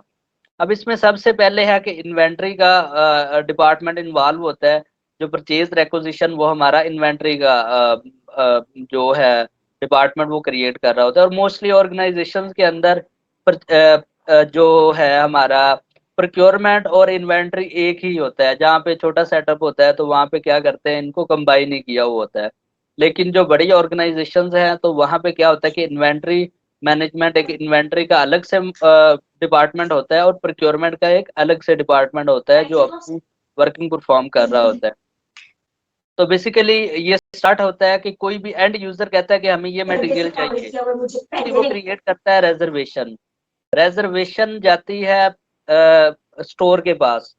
स्टोर के पास अगर वो मटेरियल अवेलेबल है तो स्टोर उसको इशू कर देता है। अगर वो अवेलेबल नहीं है तो वो नेक्स्ट वर्किंग क्या है कि उसकी पीआर बनाने के बाद वो पीआर सिस्टम में जा रही होती है प्रोक्योरमेंट डिपार्टमेंट के साथ। अब नेक्स्ट वर्किंग यहाँ से प्रोक्योरमेंट डिपार्टमेंट की स्टार्ट हो जाती है। प्रोक्योरमेंट डिपार्टमेंट क्या करता है, सबसे पहले वो वेंडर्स को अपनी डिमांड भेजता है, रिक्वायरमेंट। मोस्टली 4 से 5 वेंडर को डिमांड भेज रहे होते हैं। उसके बाद उनके रेट्स आते हैं। बेसिकली उस पहला प्रोसेस जो डिमांड भेजता है उसको कहते हैं रिक्वेस्ट फॉर कोटेशन। एसएपी में उसकी भी कॉन्फ़िगरेशन है, वो सारी वो भी हम देखेंगे। तो पहली होता है रिक्वेस्ट फॉर कोटेशन। हम वेंडर को रिक्वेस्ट करते हैं कि हमें कोटेशंस दें। जब वेंडर की कोटेशन आ जाती है तो फिर उसकी बेस पे नेक्स्ट प्रोसेस ये है कि हम उनका कंपैरिजन बना रहे होते हैं। कंपैरिजन में देखते हैं कि लोएस्ट बिडर कौन सा है। उसमें क्वालिटी को भी देखा जाता है। जो भी हमारी डिमांड्स होती हैं उनके साथ निगोशिएशन करने के बाद जो फाइनल रेट्स आ रहे होते हैं तो उनकी बेस पे क्या होता है, कंपैरिजन हम बना रहे होते हैं।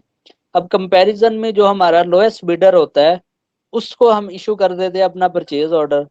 पीओ हम क्रिएट करते हैं और वो क्रिएट करके हम वेंडर को दे देते हैं कि आप ये मटेरियल डिलीवर करवाएं ऑर्गेनाइजेशन में। अब वो पीओ के ऊपर वो वेंडर यूज होगा जो हमने बेसिकली क्रिएट किया है। उसके बाद जो वेंडर सिलेक्ट होगा उसको पीओ जाएगा कि ये सिलेक्टेड वेंडर को परचेज ऑर्डर देंगे कि ये मटेरियल चाहिए हमें। सर ये प्रोसीजर वही कर सकते हैं जी, अगर हमारा कोई वेंडर इस तरह का है कि जैसे हमने डायरेक्ट सिर्फ एक ही वेंडर से कोई चीज परचेज करनी है, तो उसमें ये भी हो सकता है कि हम ये जो प्रोसीजर है 3 वेंडर्स वाला और इसको बाईपास करके डायरेक्ट उसका पीओ बना दें। हाँ, उसके डायरेक्ट पीआर के बाद आप डायरेक्ट उसका पीओ बना लें। और वो ऑर्गेनाइजेशन की रिक्वायरमेंट होती है कि वो किस तरह चलते हैं। मीन के कुछ ऑर्गेनाइजेशन में रिक्वायरमेंट होती है कि 10,000 से कम का अगर कोई पीओ है, मतलब कि कोई मटेरियल है, तो वो हम सिंगल वेंडर से प्रोक्योर कर सकते हैं। तो उसमें फिर ये इन्वॉल्व नहीं होता कंपैरिजन वगैरह ना। सिंपल एक जो वेंडर सेलेक्ट होता है उससे हम वो मटेरियल परचेज ऑर्डर दे के उसकी बेस पे हम वो प्रोक्योर कर रहे होते हैं। और जहाँ पे उससे अमाउंट एक्सीड करती है, मीन के अगर फॉर एग्जांपल 20,000 से 50 तक है तो वो कहते हैं कि 2 वेंडर का कंपैरिजन होना चाहिए। अगर 50 से अबव है तो 3 का कंपैरिजन होना चाहिए। तो मीन के वो ऑर्गेनाइजेशन में कैसे पॉलिसी है उसके अकॉर्डिंग ही चल रही होती है प्रोक्योरमेंट प्रोसेस जितना भी है। मोस्टली ये होता है ना सर कि जो बड़ी परचेजेस भी होती हैं उसमें कोई ओईएम होता है कि वेंडर जो है स्पेसिफिक वही इसकी स्पेशलिटी होती है वो चीज़ बनाने की, तो उसमें आप बाउंड होते हैं आप उसी से वो चीज़ परचेज करनी है, आप किसी और से नहीं कर सकते। हाँ, ये मैंने कहा कि ये जैसे हमारी ऑर्गेनाइजेशन की पॉलिसी होती है ना उस तरह चल रहा होता है। ये चीजें होती है एंड यूजर की वर्किंग होती है। वो जो प्रोसेस एंड यूजर चल रहा है ऑर्गेनाइजेशन में तो वही हम कर रहे होते हैं। या मोस्टली इस तरह के सीन में कॉन्ट्रैक्ट होते हैं हमारे वेंडर के साथ, तो हम कॉन्ट्रैक्ट कर लेते हैं कि ये वेंडर है, हमें 1 साल तक ये मटेरियल है। और बेसिकली ना कॉन्ट्रैक्ट वहां पे होता है जहाँ पे हमारा प्रोडक्शन से रिलेटेड वो पीपी का मॉड्यूल प्रोडक्शन हो रही होती है कि हमने एक वेंडर सेलेक्ट कर लिया है तो उसने ये कॉन्ट्रैक्ट हो गया हमारा कि ये मटेरियल आपने इस स्लॉट में देना है। मतलब कि जितना भी हमारा ऑर्डर है 100 पीसेज आपने फर्स्ट मंथ में देने हैं, या फर्स्ट क्वार्टर में देने हैं, सेकंड क्वार्टर में आपने 200 देने हैं। तो वो जो भी प्रोसेस हम स्टार्ट में उनके साथ एग्रीमेंट कर लेते हैं, कॉन्ट्रैक्ट वगैरह कर लेते हैं, तो वो उसी तरह ही प्रोसेस चल रही होते हैं। वो हमारे बेसिकली वर्किंग होती है एंड यूजर की। जो भी प्रोसेस ऑर्गेनाइजेशन में चल रहा होता है उसको हम चला रहे होते हैं। तो ये है मीन के जो प्रोसेस ऑर्गेनाइजेशन में होता है। इसमें नेक्स्ट जो है जब परचेज ऑर्डर आ जाता है, मटेरियल आ जाता है, तो मटेरियल कहाँ जा रहा होता है हमारे गुड स्टोर डिपार्टमेंट के पास, ठीक है, वेयर हाउस में जा रहा होता है। बेसिकली ये जो स्टोरेज लोकेशन हमने डिफाइन की है, प्लांट डिफाइन किया है, तो वो मटेरियल कहाँ पे जा रहा है, हमारा प्लांट के अंदर, वो मेन जो प्लांट होगा उसमें स्टोरेज लोकेशंस होंगी तो वहां पे जाएगा। अब वहां पे हमारे पास मूवमेंट टर्म्स डिफरेंट यूज होती हैं। डायरेक्ट मटेरियल यूज में अगर करना है तो वो 101 एक मूवमेंट टर्म्स होती है। अगर हमने पहले ब्लॉक में लेके जाना है, बेसिकली गेट पास जैसे बनता है, तो उसके लिए एक मूवमेंट टर्म्स यूज होती है 103। फिर उसकी इंस्पेक्शन के लिए 105। तो वो डिफरेंट मूवमेंट टर्म्स है, वो नेक्स्ट जब हम प्रोसेस पे जाएंगे वो मजीद क्लियर हो जाएंगी। जब डॉक्यूमेंट स्टोर डिपार्टमेंट उसको मटेरियल को कर देता है ओके, मीन के उसकी गुड रिसीट कर लेता है। गुड रिसीट करने के बाद फिर वो डॉक्यूमेंट आता है प्रोक्योरमेंट के पास। प्रोक्योरमेंट के पास इनवाइस आती है वेंडर की तरफ से। तो उसकी बेस पे क्या करता है प्रोक्योरमेंट डिपार्टमेंट, उस इनवाइस को पार करके डॉक्यूमेंट को नेक्स्ट फाइनेंस में भेज देता है। बाकी नेक्स्ट फाइनेंस जो है उस पर अपनी वर्किंग करता है। उसके बाद क्या करता है कि फाइनेंस उसका वेंडर को जो है वो पेमेंट कर रहा होता है। पहले उसके पोस्ट करता है इनवाइस को, इनवाइस पोस्ट करने के बाद उसकी पेमेंट करता है। और उसमें भी नेक्स्ट वो टॉपिक भी हम कंप्लीट प्रोसेस करेंगे ताकि वो भी आपको अंडरस्टैंडिंग हो जाए इसमें। भाई तो गुड रिसीट बेसिकली नोट जो होते हैं, जो सामान आ जाता है जी उसका भी सर कोई डॉक्यूमेंट बनते हैं? जी, उसके पीओ लिए के बाद मैंने बताया कि जीआरएन के टाइम पे ना हमारी जो मूवमेंट टर्म्स यूज होती हैं उसमें 103 और 105, मीन के गुड रिसीट और गुड्स इंस्पेक्शन, ये दोनों नोट हमारे बन रहे होते हैं, दो डॉक्यूमेंट क्रिएट हो रहे होते हैं। तो वो जब हम उसमें जाते हैं ना, जब अपने इन्वेंट्री से रिलेटेड या एक प्रोक्योर करेंगे मटेरियल और उस पर नेक्स्ट वर्किंग करेंगे तो वो वहां पे ये चीजें आपको क्लियर हो जाएंगी। तो इसमें यह है कि सबसे पहले हम अपने फर्स्ट स्टेप पे हैं। जो हमने एक डिमांड आई और स्टोर क्या क्रिएट करता है उसकी परचेज रेक्विजिशन। हम सिस्टम में चले जाते हैं कि परचेज रेक्विजिशन क्रिएट कैसे होती है। इसका जो टी कोड है परचेज रेक्विजिशन का वो यूज होता है ME51N। ये बेसिकली परचेज रेक्विजिशन को क्रिएट करने के लिए जो टी कोड है। अब इसके अंदर जो सबसे पहले हमारे पास होती है डॉक्यूमेंट टाइप। बेसिकली जब भी कोई भी पीआर क्रिएट हो रही होती है तो ये हम डॉक्यूमेंट टाइप बैकएंड पे डिफाइन करेंगे। जैसे कि हमारे पास लोकल एसेट की पीआर है, इंपोर्ट मटेरियल की है, लोकल एसेट की पीआर है, लोकल मटेरियल की पीआर है, प्रोजेक्ट की पीआर है, सर्विस की पीआर है। तो ये डिफरेंट जितनी भी ये डॉक्यूमेंट टाइप है ये हम डिफाइन करेंगे। मेन के जैसे हम डिफाइन कर लेंगे, हमारे पास लोकल मटेरियल है उसकी एक पीआर को डिफाइन कर लेंगे। उसके बाद हमारे पास इंपोर्ट का मटेरियल है उसको लोकल एसेट है उसको कर लेंगे, इंपोर्ट एसेट है वो 2 से 3 हम मटेरियल टाइप डिफाइन कर लेंगे। वो नेक्स्ट प्रोसेस में हम करेंगे और उसी की बेस पे फिर हम फर्दर अपने पीओ बना रहे होंगे। अब यही डॉक्यूमेंट होंगी हमारी। पीओ के लिए भी हम डॉक्यूमेंट टाइप सेम वे होगा जैसे डिफाइन करनी होगी वो अभी हम करेंगे।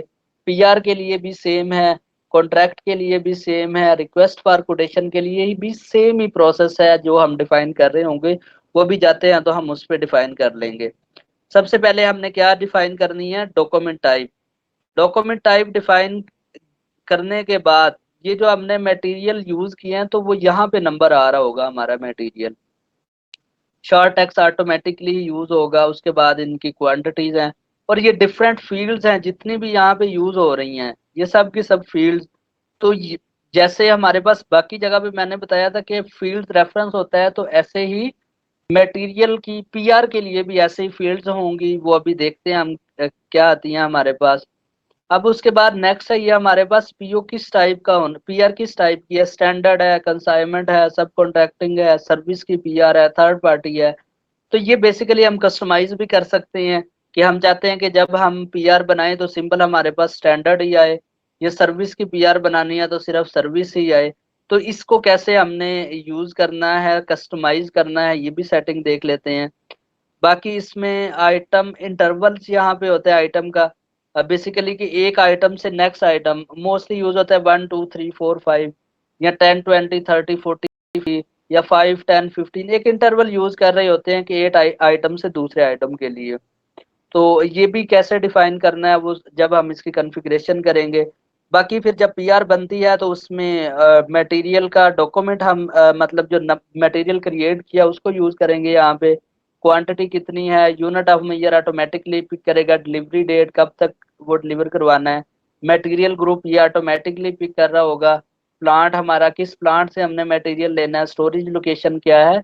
तो ये मेन जो चीज़ें हमारी यूज हो रही होती हैं एक पीआर को क्रिएट करने के लिए, ये है उसका फ्रंट एंड। बेसिकली जब भी एक एंड यूजर पीआर क्रिएट कर रहा होगा तो यहाँ पे ये चीज़ों को यूटिलाइज कर रहा होगा। अब इसके बैकएंड पे कॉन्फ़िगरेशन हमने करनी है कि ये चीज़ें ऐसा सेटअप हम क्रिएट करेंगे, ऑर्गेनाइजेशन की जो भी रिक्वायरमेंट होगी उस हिसाब से वो बताएगा कि हमें मीटिंग ये खत्म 3 होने टाइप वाली है।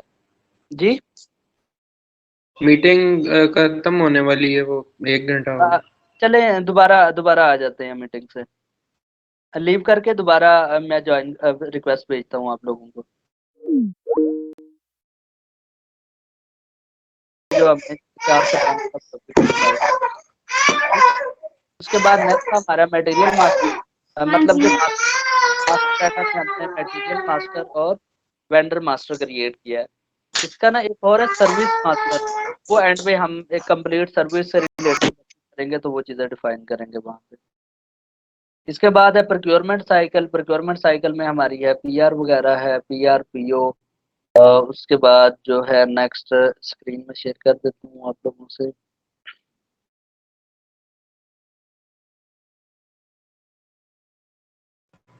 सर ये पीआर को स्टैंडर्ड ऑर्डर साइकिल भी कहते हैं होता है जी ये जो पीआर का मॉड्यूल है सर हमारा जी परचेज एक्विजिशन, इसका पीपी के साथ भी लिंक होता है।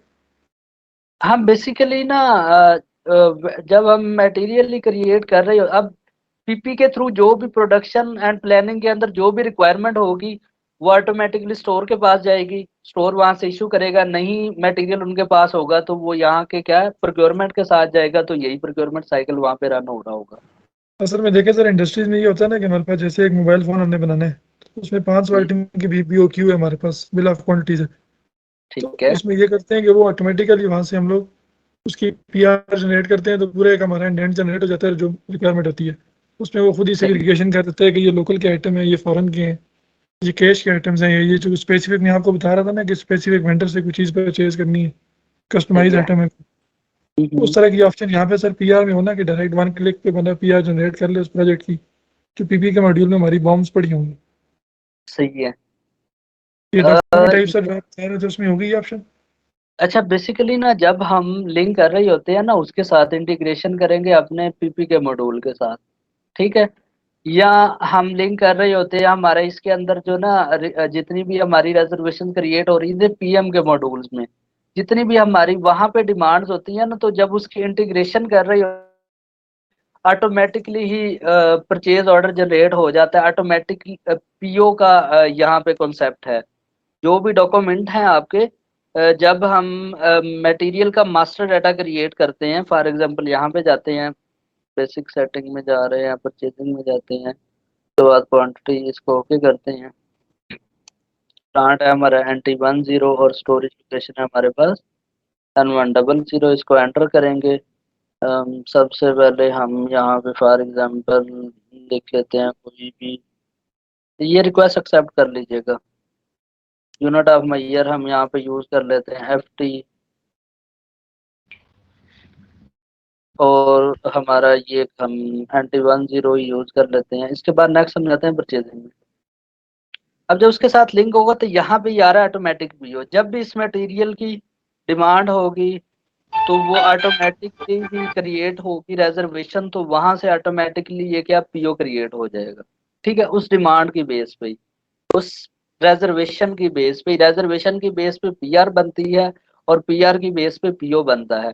तो बेसिकली जब इसकी कंप्लीट इंटीग्रेशन होगी तो वहां से इसका लिंक होता है। बेसिकली ऑटोमेटिक पीओ का यही लिंक होता है कि जब भी हमारे पास एक डिमांड आए उसको जब भी हम सिस्टम में प्रोसेस करें तो ऑटोमेटिकली ही वेंडर को पीओ चला जाए, ठीक है। तो ये लिंक होता है, कॉन्फ़िगरेशन होती है। लेकिन इसके लिए ना हमारे पास फिर बात वही है कि जो अदर मॉड्यूल्स हैं उनके साथ कंप्लीट हमारी इंटीग्रेशन हो तो फिर ही ये चीजें प्रोसेस होती हैं।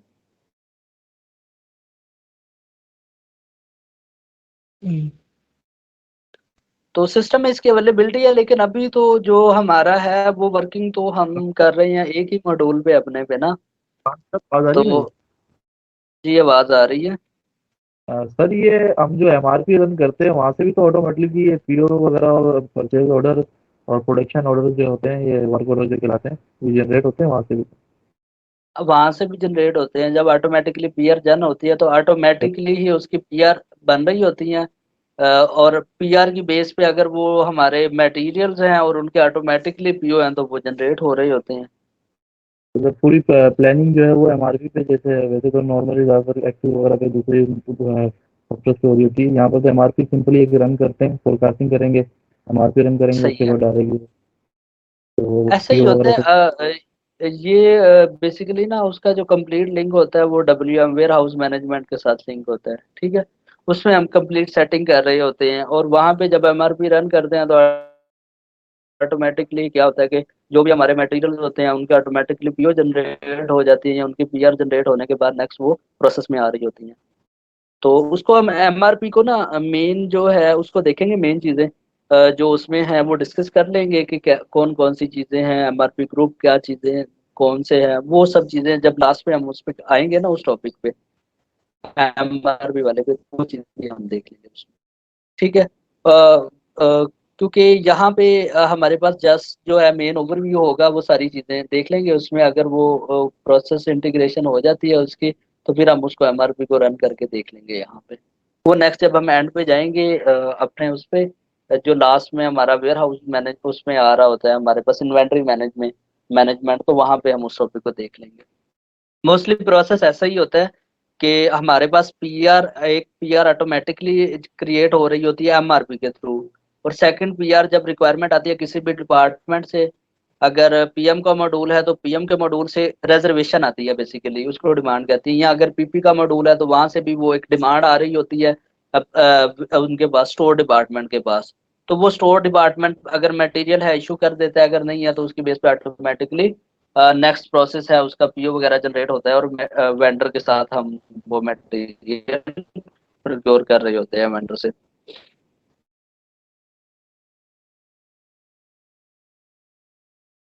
ओके, हुआ कुछ क्लियर जो क्वेश्चन था आप लोगों का?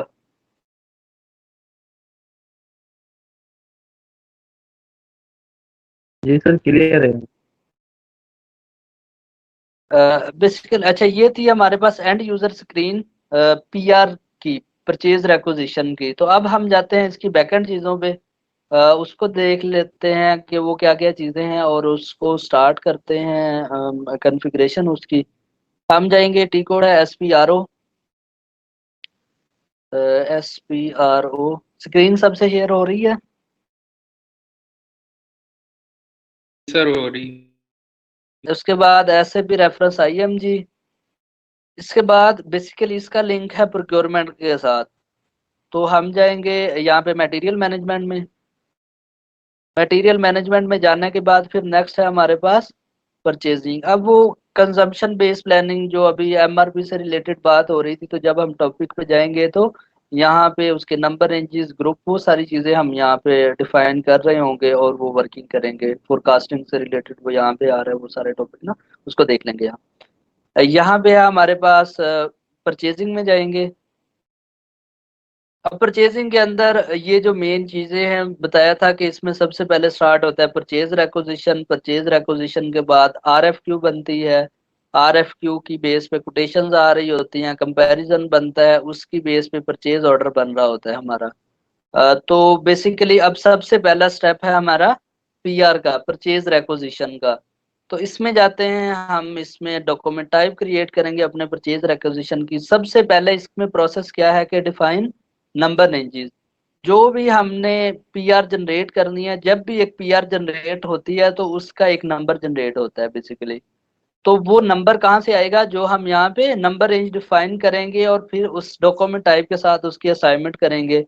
सेम केस जैसे वेंडर के अंदर हमने नंबर रेंजेस डिफाइन की थी या मटेरियल के अंदर नंबर रेंजेस डिफाइन की थी, तो नेक्स्ट उसमें प्रोसेस में रिफ्लेक्ट हो रही थी। तो सबसे पहले हम इस स्क्रीन पे जाते हैं, यहाँ पे डिफाइन। अब ना ये प्रोसेस जितने भी है ना, जब हमने कॉन्फ़िगरेशन करनी है अपनी RFQ की, रिक्वेस्ट फॉर कोटेशन की, तो उसमें भी यही प्रोसेसेस हैं सारे। देखिए नंबर रेंजेस है, डॉक्यूमेंट टाइप है, रिलीजिंग प्रोसीजर को हम बाद में देखेंगे, स्क्रीन लेआउट है। ऐसे ही अगर हमने जब डिफाइन करना है परचेज ऑर्डर की कॉन्फ़िगरेशन, तो उसमें भी देखेंगे वो सेम ही है, define number ranges, document type है, उसके बाद स्क्रीन लेआउट है, तो जो मेन चीजें हमने डिफाइन करनी है। ऐसे ही अगर हमारे कॉन्ट्रैक्ट हैं तो कॉन्ट्रैक्ट के अंदर भी सेम वही प्रोसीजर है, नंबर रेंजेस डिफाइन करेंगे, डॉक्यूमेंट टाइप डिफाइन करेंगे।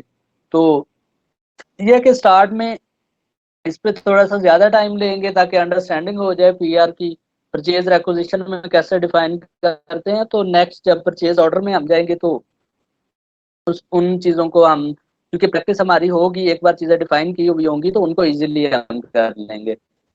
इसमें सबसे पहले हमने जाना है डिफाइन नंबर रेंजेस में, इसको एग्जीक्यूट करेंगे। इसके बाद ये इंटरवल सेम वही स्टेटस, हम यहाँ पे एक नंबर रेंज डिफाइन करेंगे।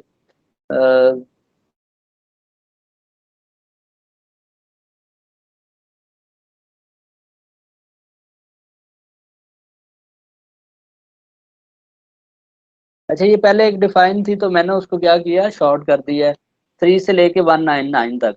तो अब यहाँ पे हम इसको कॉपी कर लेते हैं और एक अपने नंबर रेंज डिफाइन कर लेते हैं, 2 कर लेंगे, 3 बेसिकली हम यहाँ पे कर लेते हैं। और ये स्टार्ट करते हैं हम 311 से 311999 तक। अब इसको कर लेते हैं हम, देख लेते हैं हमारे पास, इसको कर लेते हैं T1, बाद जो है T2 और T3 कर लेते हैं। अब बेसिकली हम क्या डिफाइन कर रहे हैं, हमारे पास किस किस टाइप की पीआर होंगी। तीन के हमारे पास लोकल मटेरियल की पीआर होगी, लोकल एसेट की पीआर होगी, इंपोर्ट मटेरियल की पीआर होगी, इंपोर्ट एसेट की पीआर होगी, सर्विस की पीआर होगी। वो डिफरेंट जितनी भी हमारी ऑर्गेनाइजेशन के अंदर वर्क चल रहा होगा कि हमें किस टाइप की कितने डॉक्यूमेंट टाइप चाहिए पीआर के लिए, तो वो जो भी सिनेरियो चल रहा होगा वो आप लोग उससे डिफाइन कर रहे होंगे। तो वो जो बीपीटी होता है, बिजनेस ब्लूप्रिंट, तो उसमें ये सब चीजें मेंशन होती हैं कि आपने कौन कौन सी टाइप की वो डिफाइन करनी है डॉक्यूमेंट टाइप, पीआर के लिए, पीओ के लिए कौन सी करनी है। वो ऑर्गेनाइजेशन अपने प्रोसेसेस बता रही होती है कि इस टाइप की। इसके बाद एनआर स्टेटस बेसिकली हमें बताता है कि कितने नंबर जनरेट हुए हैं, ये लास्ट जो डिजिट होता है। नेक्स्ट इंटरनल नंबर रेंज रखनी है या एक्सटर्नल, ये कॉन्सेप्ट बता चुका हूँ, इसमें हम इंटरनल नंबर रेंज ही रखेंगे ताकि ऑटोमेटिकली वो चीज़ें पिक होती रहें। अच्छा ये कहता है कि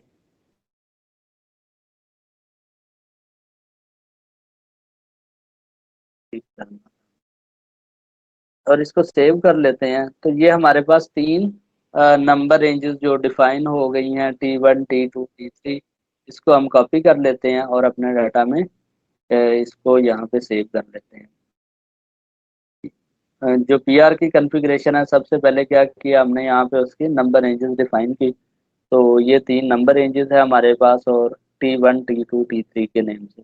नेक्स्ट हम डिफाइन करेंगे उसके डॉक्यूमेंट टाइप, मीन कि हमारा जब भी पीआर क्रिएट होगी तो उसके लिए कौन कौन से नेम आएंगे। जैसे लोकल मटेरियल की पीआर है, इंपोर्ट मटेरियल की पीआर है, तो वो सब हम यहाँ पे नेक्स्ट प्रोसेस में डिफाइन करेंगे। यहाँ पे आगे डिफाइन डॉक्यूमेंट टाइप्स, इसको एंटर करेंगे।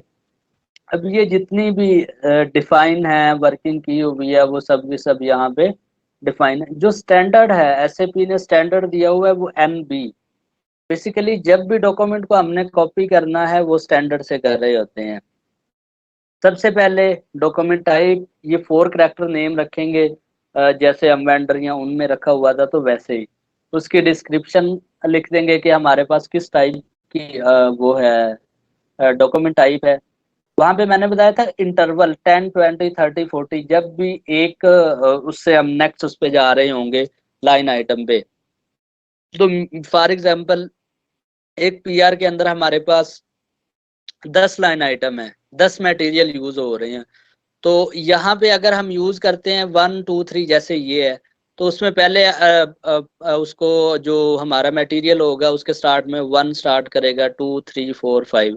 अगर हमने इंटरवल यहाँ पे 10 रखा हुआ है तो वो पहले आइटम को 10 देगा, दूसरे को 20 30 40 50, इस तरह से वो इंटरवल को लेके चल रहा होगा। और अगर हम यहाँ पे 5 रख लेते हैं, जैसे यहाँ पे ये 5 है, तो वो अपनी वर्किंग कैसे कर रहा होगा, 5 10 20 मतलब 5 10 15 20, 5 के इंटरवल से वो कर रहा होगा। तो ये जैसे भी आप लोगों ने डिफाइन करना है अपने मटेरियल टाइप में 1 2 3 लेके जाना है, 10 20 30, तो वो यूज कर रहे होंगे। मोस्टली 10 20 30 यूज हो रहा होता है। अब इसमें number ranges, internal number range भी हम इसमें यूज कर सकते हैं और एक्सटर्नल नंबर रेंज भी। जो अभी हमने नंबर रेंजेस डिफाइन की है T1 2 3, तो वो हम कहाँ पे करेंगे, यहाँ पे यूटिलाइज करेंगे अपनी नंबर रेंजेस को। और इसके बाद है NBB, बेसिकली ये फील्ड्स को रिप्रेजेंट कर रहा होता है। फील्ड्स का मैंने कॉन्सेप्ट आप लोगों को बताया था कि जितनी भी हमारी फील्ड्स हैं, फॉर एग्जांपल ये जो जब हम एक PR क्रिएट कर रहे हैं, अभी जाते हैं ME51N,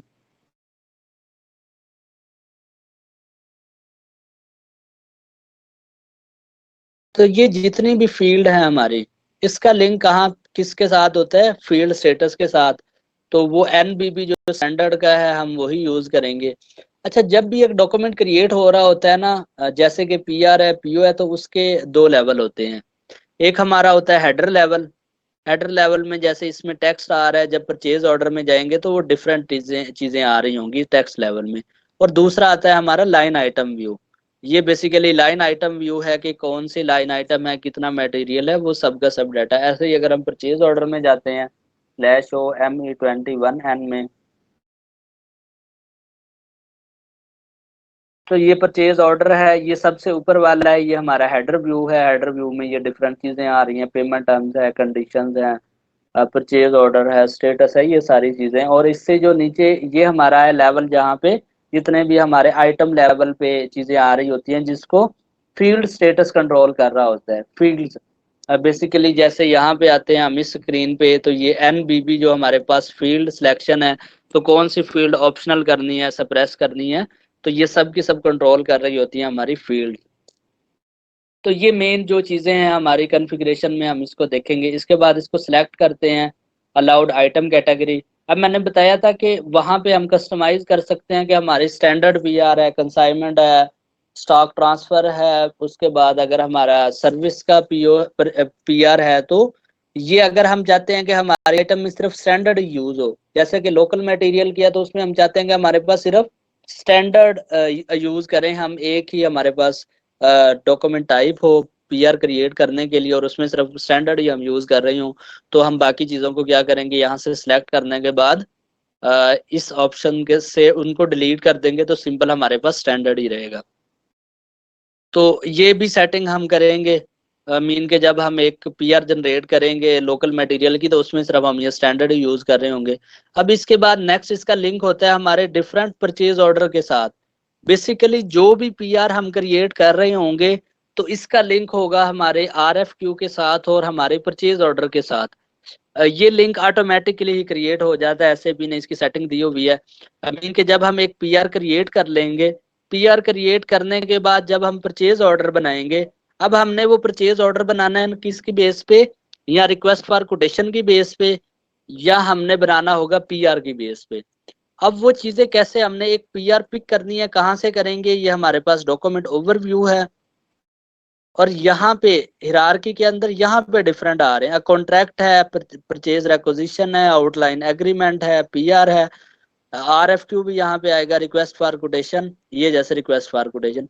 अगर इनको यूज करके हमने PO बनाना है, तो ये सेटिंग कहाँ से होती है, ये ऑटोमेटिकली ही हो रही होगी। जैसे इस स्क्रीन पे आए हैं link purchase requisition other document के साथ, तो उसका लिंक यहाँ पे ऑटोमेटिकली ये क्रिएट हो रहा होता है। ये हमने यहाँ पे इसका लिंक नहीं क्रिएट करना, PR PO के साथ और बाकी सब आइटम के साथ ही ऑटोमेटिकली पिक हो रहा होता है। अगर नहीं होगा तो फिर हम इसको यहाँ पे उसका लिंक क्रिएट कर लेंगे।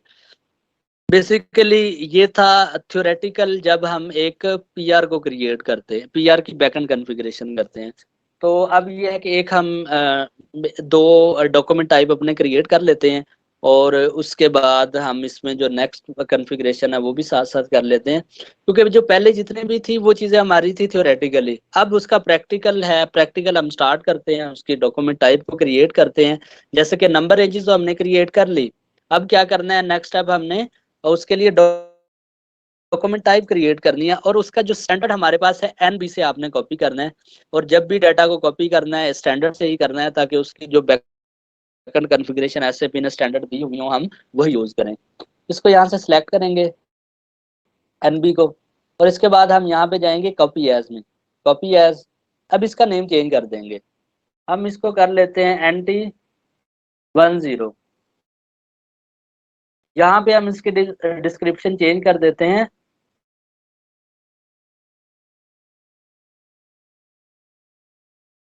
Local BR।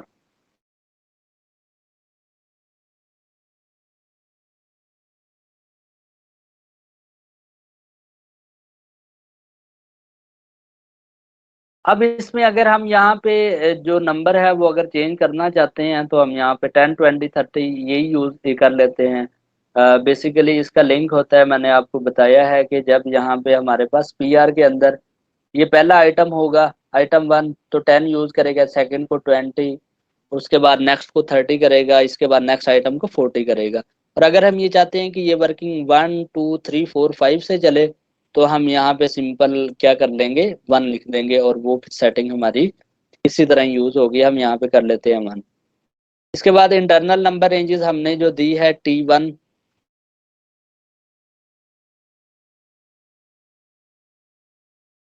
और एक्सटर्नल नंबर रेंज हम इसको दे देते हैं T3। मीन कि अगर हम एक्सटर्नली खुद से उसको नंबर रेंज देना चाहें तो, और T3 को यूज कर लेंगे। ये एसएपी ने इसमें दिया हुआ है कि हम इंटरनल भी नंबर रेंज यूज कर सकते हैं और एक्सटर्नल भी।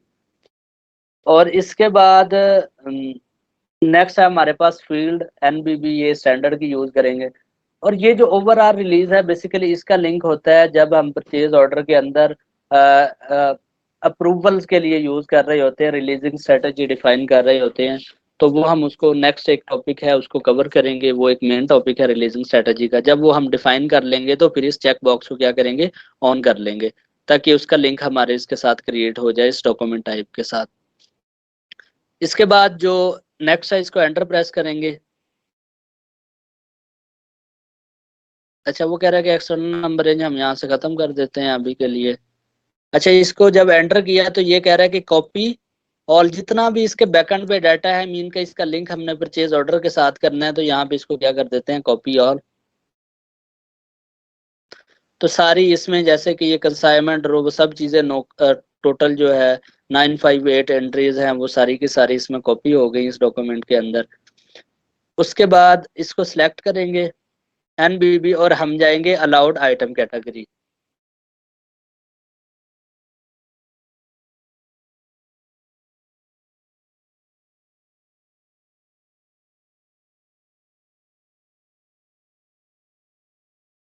अच्छा, यहाँ पे हम चाहते हैं कि सिर्फ हमारे पास एक स्टैंडर्ड ही हम यूज करें, बाकी चीजें हम यहाँ से डिसलेक्ट कर दें, तो यहाँ पे इसको कैंसिल कर देंगे। हमारे पास सिंपल वो कहता है कि ऑल एंट्रीज, इसको ओके कर देते हैं।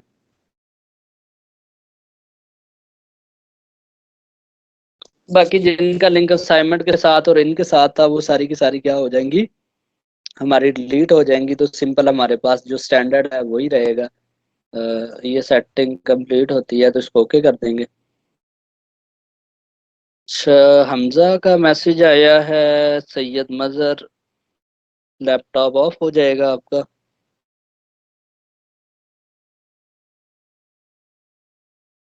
तो ये सिस्टम थोड़ा सा नेट का इशू है, स्लो है। तो इसको कॉपी करेंगे तो हमारे पास क्या है कि सिंपल जो एक स्टैंडर्ड ऑर्डर बचेगा और इसको हम सेव कर लेंगे, तो हमारी क्या है एक डॉक्यूमेंट टाइप वो क्रिएट हो जाएगी। तो ऐसे ही क्या करनी है हमने अपनी 2 से 3 डॉक्यूमेंट टाइप क्रिएट करनी है लोकल के लिए, इंपोर्ट के लिए। और उसके बाद जो नेक्स्ट वर्किंग है हम क्या करेंगे RFQ उसकी कॉन्फ़िगरेशन करेंगे कल की क्लास में। और मीन के इस वीक के अंदर ऑलमोस्ट जो PR की कॉन्फ़िगरेशन है, PO की कॉन्फ़िगरेशन है, रिक्वेस्ट फॉर कोटेशन है, कॉन्ट्रैक्ट है, ये सब की सब कॉन्फ़िगरेशन और एंड यूज़र जो टास्क है वो हमारा टास्क है कि इसी वीक में हम कंप्लीट करेंगे। अच्छा, ये सर्वर की वजह से कोई इशू आया और मैं दोबारा से आना पड़ेगा इस टैब पे।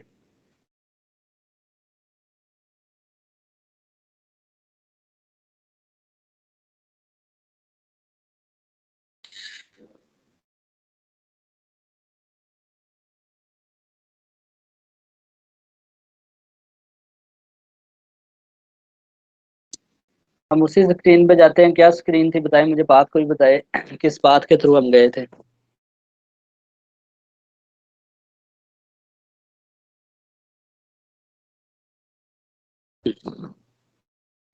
जी बताएं।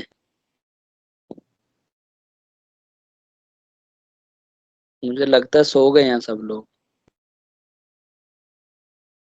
देखिए मैंने सब परचेजिंग था।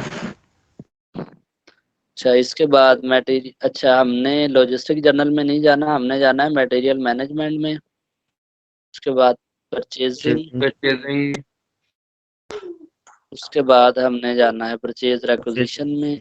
उसके बाद हमने डॉक्यूमेंट टाइप में। Document type. तो हम देख लेते हैं हमारी वो डॉक्यूमेंट टाइप क्रिएट हुई है या नहीं। NT10 नहीं, वो नहीं हुई थी हमारी। ठीक है, स्टैंडर्ड है NB, उससे करते हैं। तो अब ये है कि जल्दी से हम उसको डॉक्यूमेंट टाइप को अपने कॉपी कर लेते हैं।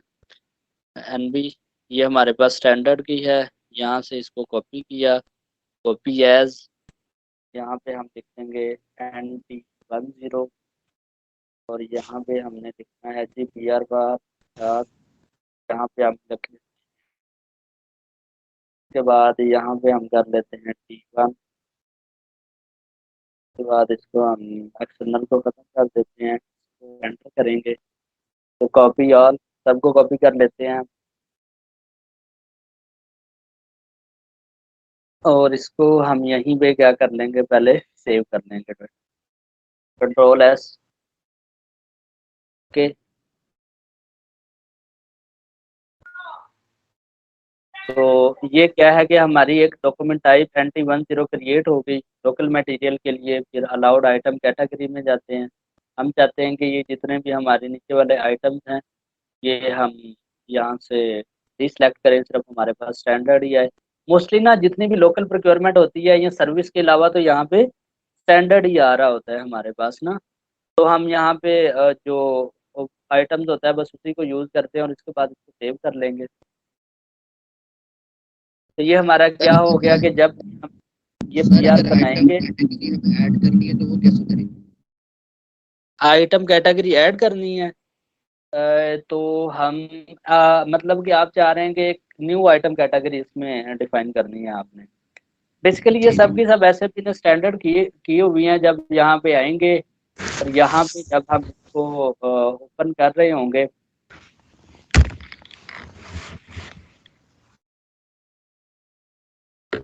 यहाँ पे ये जितनी भी हमारी गिवन है इसी को हम यूटिलाइज कर रहे होंगे, SAP में जितनी भी आ रही हैं।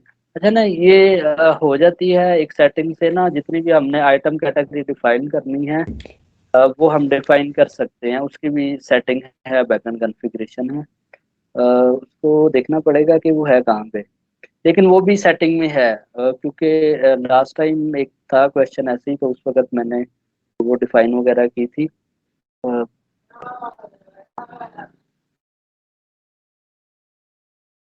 उसको ये है कि हम नेक्स्ट क्लास में वो मैं चेक करके आपको बता दूंगा कि कहाँ से हम उसको आइटम कैटेगरी को डिफाइन कर सकते हैं।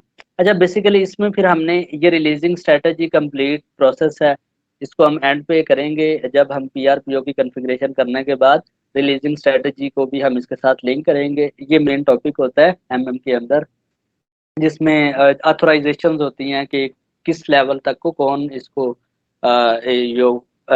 इशू करेगा या ऑथराइज होगा कि वो डॉक्यूमेंट को ओके करे, रिलीज करे। तो ये रिलीजिंग प्रोसीजर है, जब इस टॉपिक पे आएंगे तो कंप्लीट डिस्कशन करेंगे। उसके बाद ये फील्ड सिलेक्शन है जो मैंने बताया था कि NBB स्टैंडर्ड है, कौन सी फील्ड हमने ऑप्शनल करनी है, कौन सी सप्रेस करनी है।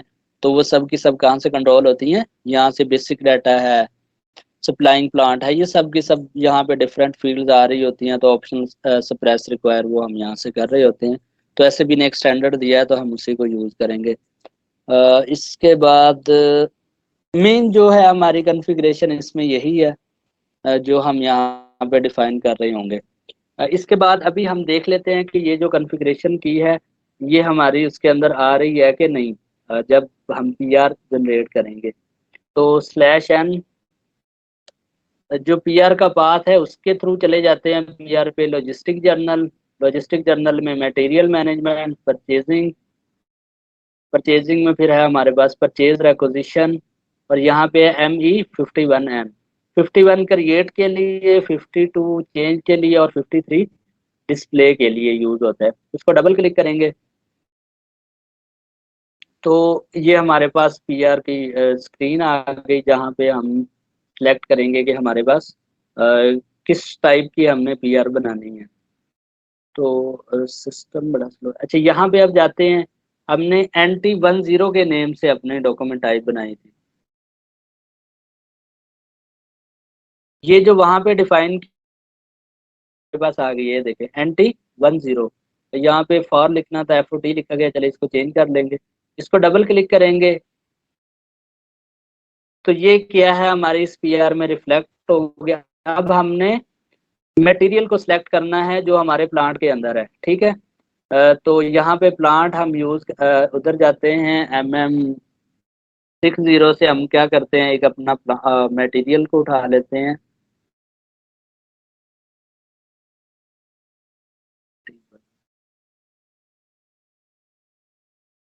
अब ये जो बेसिकली अब काम कर रहे हैं ये एंड यूजर काम है। एक पीआर जनरेट हो रही होती है तो उसके रिलेटेड जब हम Ctrl+Y करते हैं और ये मटेरियल हम अपना 2002 वाला इसको या इसकी अगेंस्ट हम परचेज रिक्विजिशन क्रिएट कर रहे हैं, ठीक है। अब बेसिकली जो वहाँ पे सेटिंग की है तो यहाँ पे सिंपल क्या आना चाहिए, हमारे पास स्टैंडर्ड ही आ रहा है, ठीक है। जो बाकी डॉक्यूमेंट टाइप अगर हम यहाँ पे चेंज कर लेते हैं, फॉर एग्जांपल के यहाँ पे हमारी ये NTDC प्रोजेक्ट वाली पीआर जब हम यूज करेंगे तो अब यहाँ पे ना वो हमारे जितने भी सारे आ रहे हैं, कंसाइनमेंट है, सर्विस है, वो है। तो इसकी सेटिंग जब हमने वहाँ से बाकी डिलीट कर दिया तो हमारे पास सिंपल जो हमने जो जो कस्टमाइज करेंगे जो चीज़ें, तो वो कस्टमाइजेशन यहाँ पे रिफ्लेक्ट हो रही होगी। तो NT10 में सिर्फ स्टैंडर्ड है तो स्टैंडर्ड के लिए हमने क्या है कि वो सिंपली कोई वैल्यू नहीं है, वो यूज कर रहा होगा। मटेरियल यहाँ पे आते हैं, वो हमने मटेरियल यहाँ पे मटेरियल नंबर, उसके बाद ये किस प्लांट से, हमारे पास NT10 से, और इसके लिए हमारे पास स्टोरेज लोकेशन है N100। इसको एंटर करेंगे तो ये कहाँ से डाटा, M51N बताया ना, ME51N। ME51N, ठीक। अच्छा, जब हमने इसमें ये मटेरियल नंबर एंटर किया और उसके बाद प्लांट और अपना स्टोरेज लोकेशन, तो बाकी चीज़ें इसने कहाँ से पिक की, मटेरियल के मास्टर डाटा से। मीन के उसका जो नेम हमने रखा था वो डिलीवरी डेट ऑटोमेटिकली यहाँ से चेंज कर लेंगे, यूनिट ऑफ मेजर यहाँ से पिक किया है, परचेज ग्रुप हमारा कौन सा है वो वहाँ से पिक किया है। इसके बाद ये मजीद मटेरियल का डाटा है कंप्लीट, जो चीज़ें हमने वहाँ पे फिलअप की हुई थी। क्वांटिटी यहाँ पे है, वो हम मेंशन करेंगे कितनी क्वांटिटी चाहिए। वैल्यूएशन के अंदर जो वहाँ पे हमने प्राइस मेंशन की थी वो आनी चाहिए, वो नहीं आ रही। सर ME21N किसके लिए था? ME21N PO के लिए यूज होता है। अच्छा, ये फर्क है। ये पीआर के लिए यूज होता है, परचेज रिक्विजिशन। बेसिकली एक डिमांड जनरेट हो रही है हमारी, इसकी अच्छा, बेस अच्छा। पे परचेज ऑर्डर बन रहा होता है हमारा। तो उसके बाद अगर हम इसकी बेस पे पीओ क्रिएट हो जाएगा तो यहाँ पे मेंशन करेगा कि हमारा स्टेटस में आ रहा होगा कि ये पीओ क्रिएट हो गया है। उसके बाद जो मेन है हमारे पास, यहाँ पे चीजें हमें को खास नहीं इंटर करनी पड़ती, ये पिक कर रहा होता है हमारे मास्टर डाटा से। तो इसके बाद है टैक्स है, अगर आपने मजीद कोई चीज़ इसमें मेंशन करनी है उस डॉक्यूमेंट से रिलेटेड तो यहाँ पे कर सकते हैं। यहाँ पे यह है कि एक पीआर के अंदर हम डिफरेंट मटेरियल, 4 से 5 मटेरियल की पीआर कंबाइन बना सकते हैं। तो बेसिकली ये क्या है कि इसको जब हम डाटा को सेव करेंगे अच्छा, वो कह रहा है कि होल्ड, बेसिकली इसमें एरर है। एरर क्या है कि हमने यहाँ पे क्वांटिटी मेजर नहीं, यहाँ पे नहीं मेंशन की। इसको कैंसिल करेंगे और यहाँ पे क्वांटिटी फॉर एग्जांपल हमें चाहिए जी 10 यूनिट चाहिए इसके। अब क्या है कि जो इसका हमें डॉक्यूमेंट को सेव करने देगा, तो ये हमारी क्या है, जो हमने 31110 एक नंबर डिफाइन की थी, तो वहां पे क्या है कि एक हमारी पीआर क्रिएट हो गई है। तो बेसिकली जो हमने अभी कॉन्फ़िगरेशन की है पीआर से रिलेटेड, परचेज रिक्विजिशन से रिलेटेड, तो वो सक्सेसफुली जो कंप्लीट हुई है और उसकी एंड यूजर जो वर्किंग है वो भी परफॉर्म की है कि हमारे पास एक पीआर जनरेट हो गई है। अब इसमें यह है कि हमने देखना है कि हमारे इस स्पेसिफिक मटेरियल से रिलेटेड, इस प्लांट से रिलेटेड, इस परचेज ग्रुप से परचेज जो हमारे पास स्टोरेज लोकेशन है उससे रिलेटेड जितनी भी पीआर बनी है, तो उसके लिए टी कोड यूज होता है ME5A/O। ये टी कोड लिखते जाएं ताकि जब भी आप वर्किंग कर रहे हो तो आपको ये आइडिया हो। क्योंकि दोबारा दोबारा मैं टी कोड बोल रहा हूँ ताकि आप लोगों को भी रिकॉल हो जाए। इसके लिए जो भी हमने पीआर की लिस्ट देखनी है, ओपन पीआर की, कि जितनी पीआर अभी तक हमारे सिस्टम में ओपन पड़ी हैं, तो उसके लिए जो टी कोड यूज होता है ME5A। ME5A नहीं 5A लिखना है, सॉरी, -N करेंगे, ME5A एंटर करेंगे तो ये स्क्रीन हो गई। अब हमने परचेज ग्रुप की बेस पे अपनी वो निकालनी है, यहाँ से निकाल सकते हैं। मटेरियल ग्रुप की बेस पे हमने अपनी लिस्ट निकालनी है, वो निकाल सकते हैं। यहाँ पे लिस्ट का स्कोप करेंगे ALV। इसके बाद प्लांट की बेस पे करनी है, जो डॉक्यूमेंट टाइप हमने जनरेट की है उसकी बेस पे हमने लिस्ट निकालनी है। और डेट की बेस पे, मतलब इस डेट से इस डेट तक हमने जो भी डॉक्यूमेंट क्रिएट किए हैं तो उनकी बेस पे ये डिफरेंट वेज हैं कोई भी अपनी लिस्ट को कंप्लीट निकालने के लिए। तो जो मेन मेंशन करेंगे उनमें आ जाएगी, जैसे कि हमने प्लांट की बेस पे अपनी परचेज रिक्विजिशन देखनी है NT10 में कितनी, ये एक जो परचेज रिक्विजिशन अभी हमने बनाई है ये यहाँ पे स्टॉक में शो हो रही है। जब इसका हम परचेज ऑर्डर बना लेंगे तो ऑटोमेटिकली यहाँ से ये खत्म हो जाएगी और ये परचेज ऑर्डर के डाटा में चली जाएगी यहाँ से। जो आज का टॉपिक था बेसिकली वो हमारा इसी पे था, परचेज रिक्विजिशन पे ही। यहाँ पे हमने जो NT10 के नेम से एक बनाई है। अब ये है कि नेक्स्ट वर्किंग आप लोग इसके डॉक्यूमेंट टाइप डिफाइन करें, नंबर रेंजेस डिफाइन करें, इसकी कॉन्फ़िगरेशन करें पीआर की।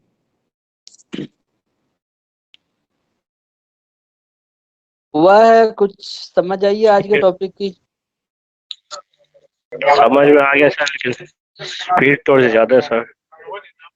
अच्छा, स्पीड ना, असल में ना अब वैसे 1 घंटा होता है तो मैंने ना इस टॉपिक को कवर भी करना होता है और इसलिए ना एक इसकी रिकॉर्डिंग भी हो रही है, ठीक है। तो ये है कि जहाँ पे कुछ चीज ना भी वो आपको स्पीड ज्यादा लगे तो वो एक बार आप उधर रिकॉर्डिंग से भी इस चीज को देख लेना।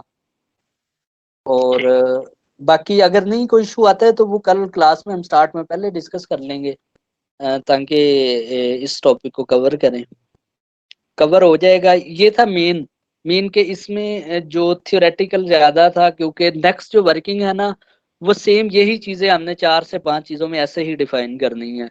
तो प्रोसेस सबका सेम ही है, बस वो चेंज आ रहा है, डॉक्यूमेंट टाइप का चेंज आएगा, तो बाकी कॉन्फ़िगरेशन वहाँ पे सेम ही होगी सबकी। तो अगर किसी चीज में इशू आता है तो वो कल फर्स्ट पहले हम उसको डिस्कस कर लेंगे, उसको क्लियर करने के बाद फिर फर्दर ही हम ये है कि नेक्स्ट लेके चलेंगे। ठीक है। अब जो नेक्स्ट क्लास में ट्राई कीजिएगा, वेंडर क्रिएट कर लीजिएगा और उसके बाद जो है पीआर की कॉन्फ़िगरेशन, ये है कि थोड़ा टाइम निकाल के आप लोग ना इसको कवर करें, क्योंकि इस वीक में तो हमने टॉपिक नेक्स्ट करने हैं, वो डेली बेस पे एक टॉपिक होगा, तो पहला कवर होगा तो हम नेक्स्ट टॉपिक कर सकेंगे। ठीक है। और किसी का कोई क्वेश्चन? अटेंडेंस लगा रहे सर। हाँ, अटेंडेंस बिल के याद करा दिया आप लोगों ने, अटेंडेंस भी लगानी है।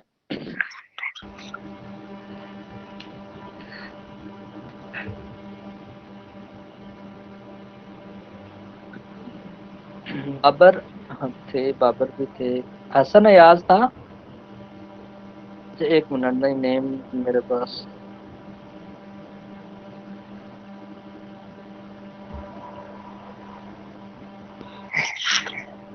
फिर नूर मोहम्मद भी है, अली Yes, sir. असगर भी था, कास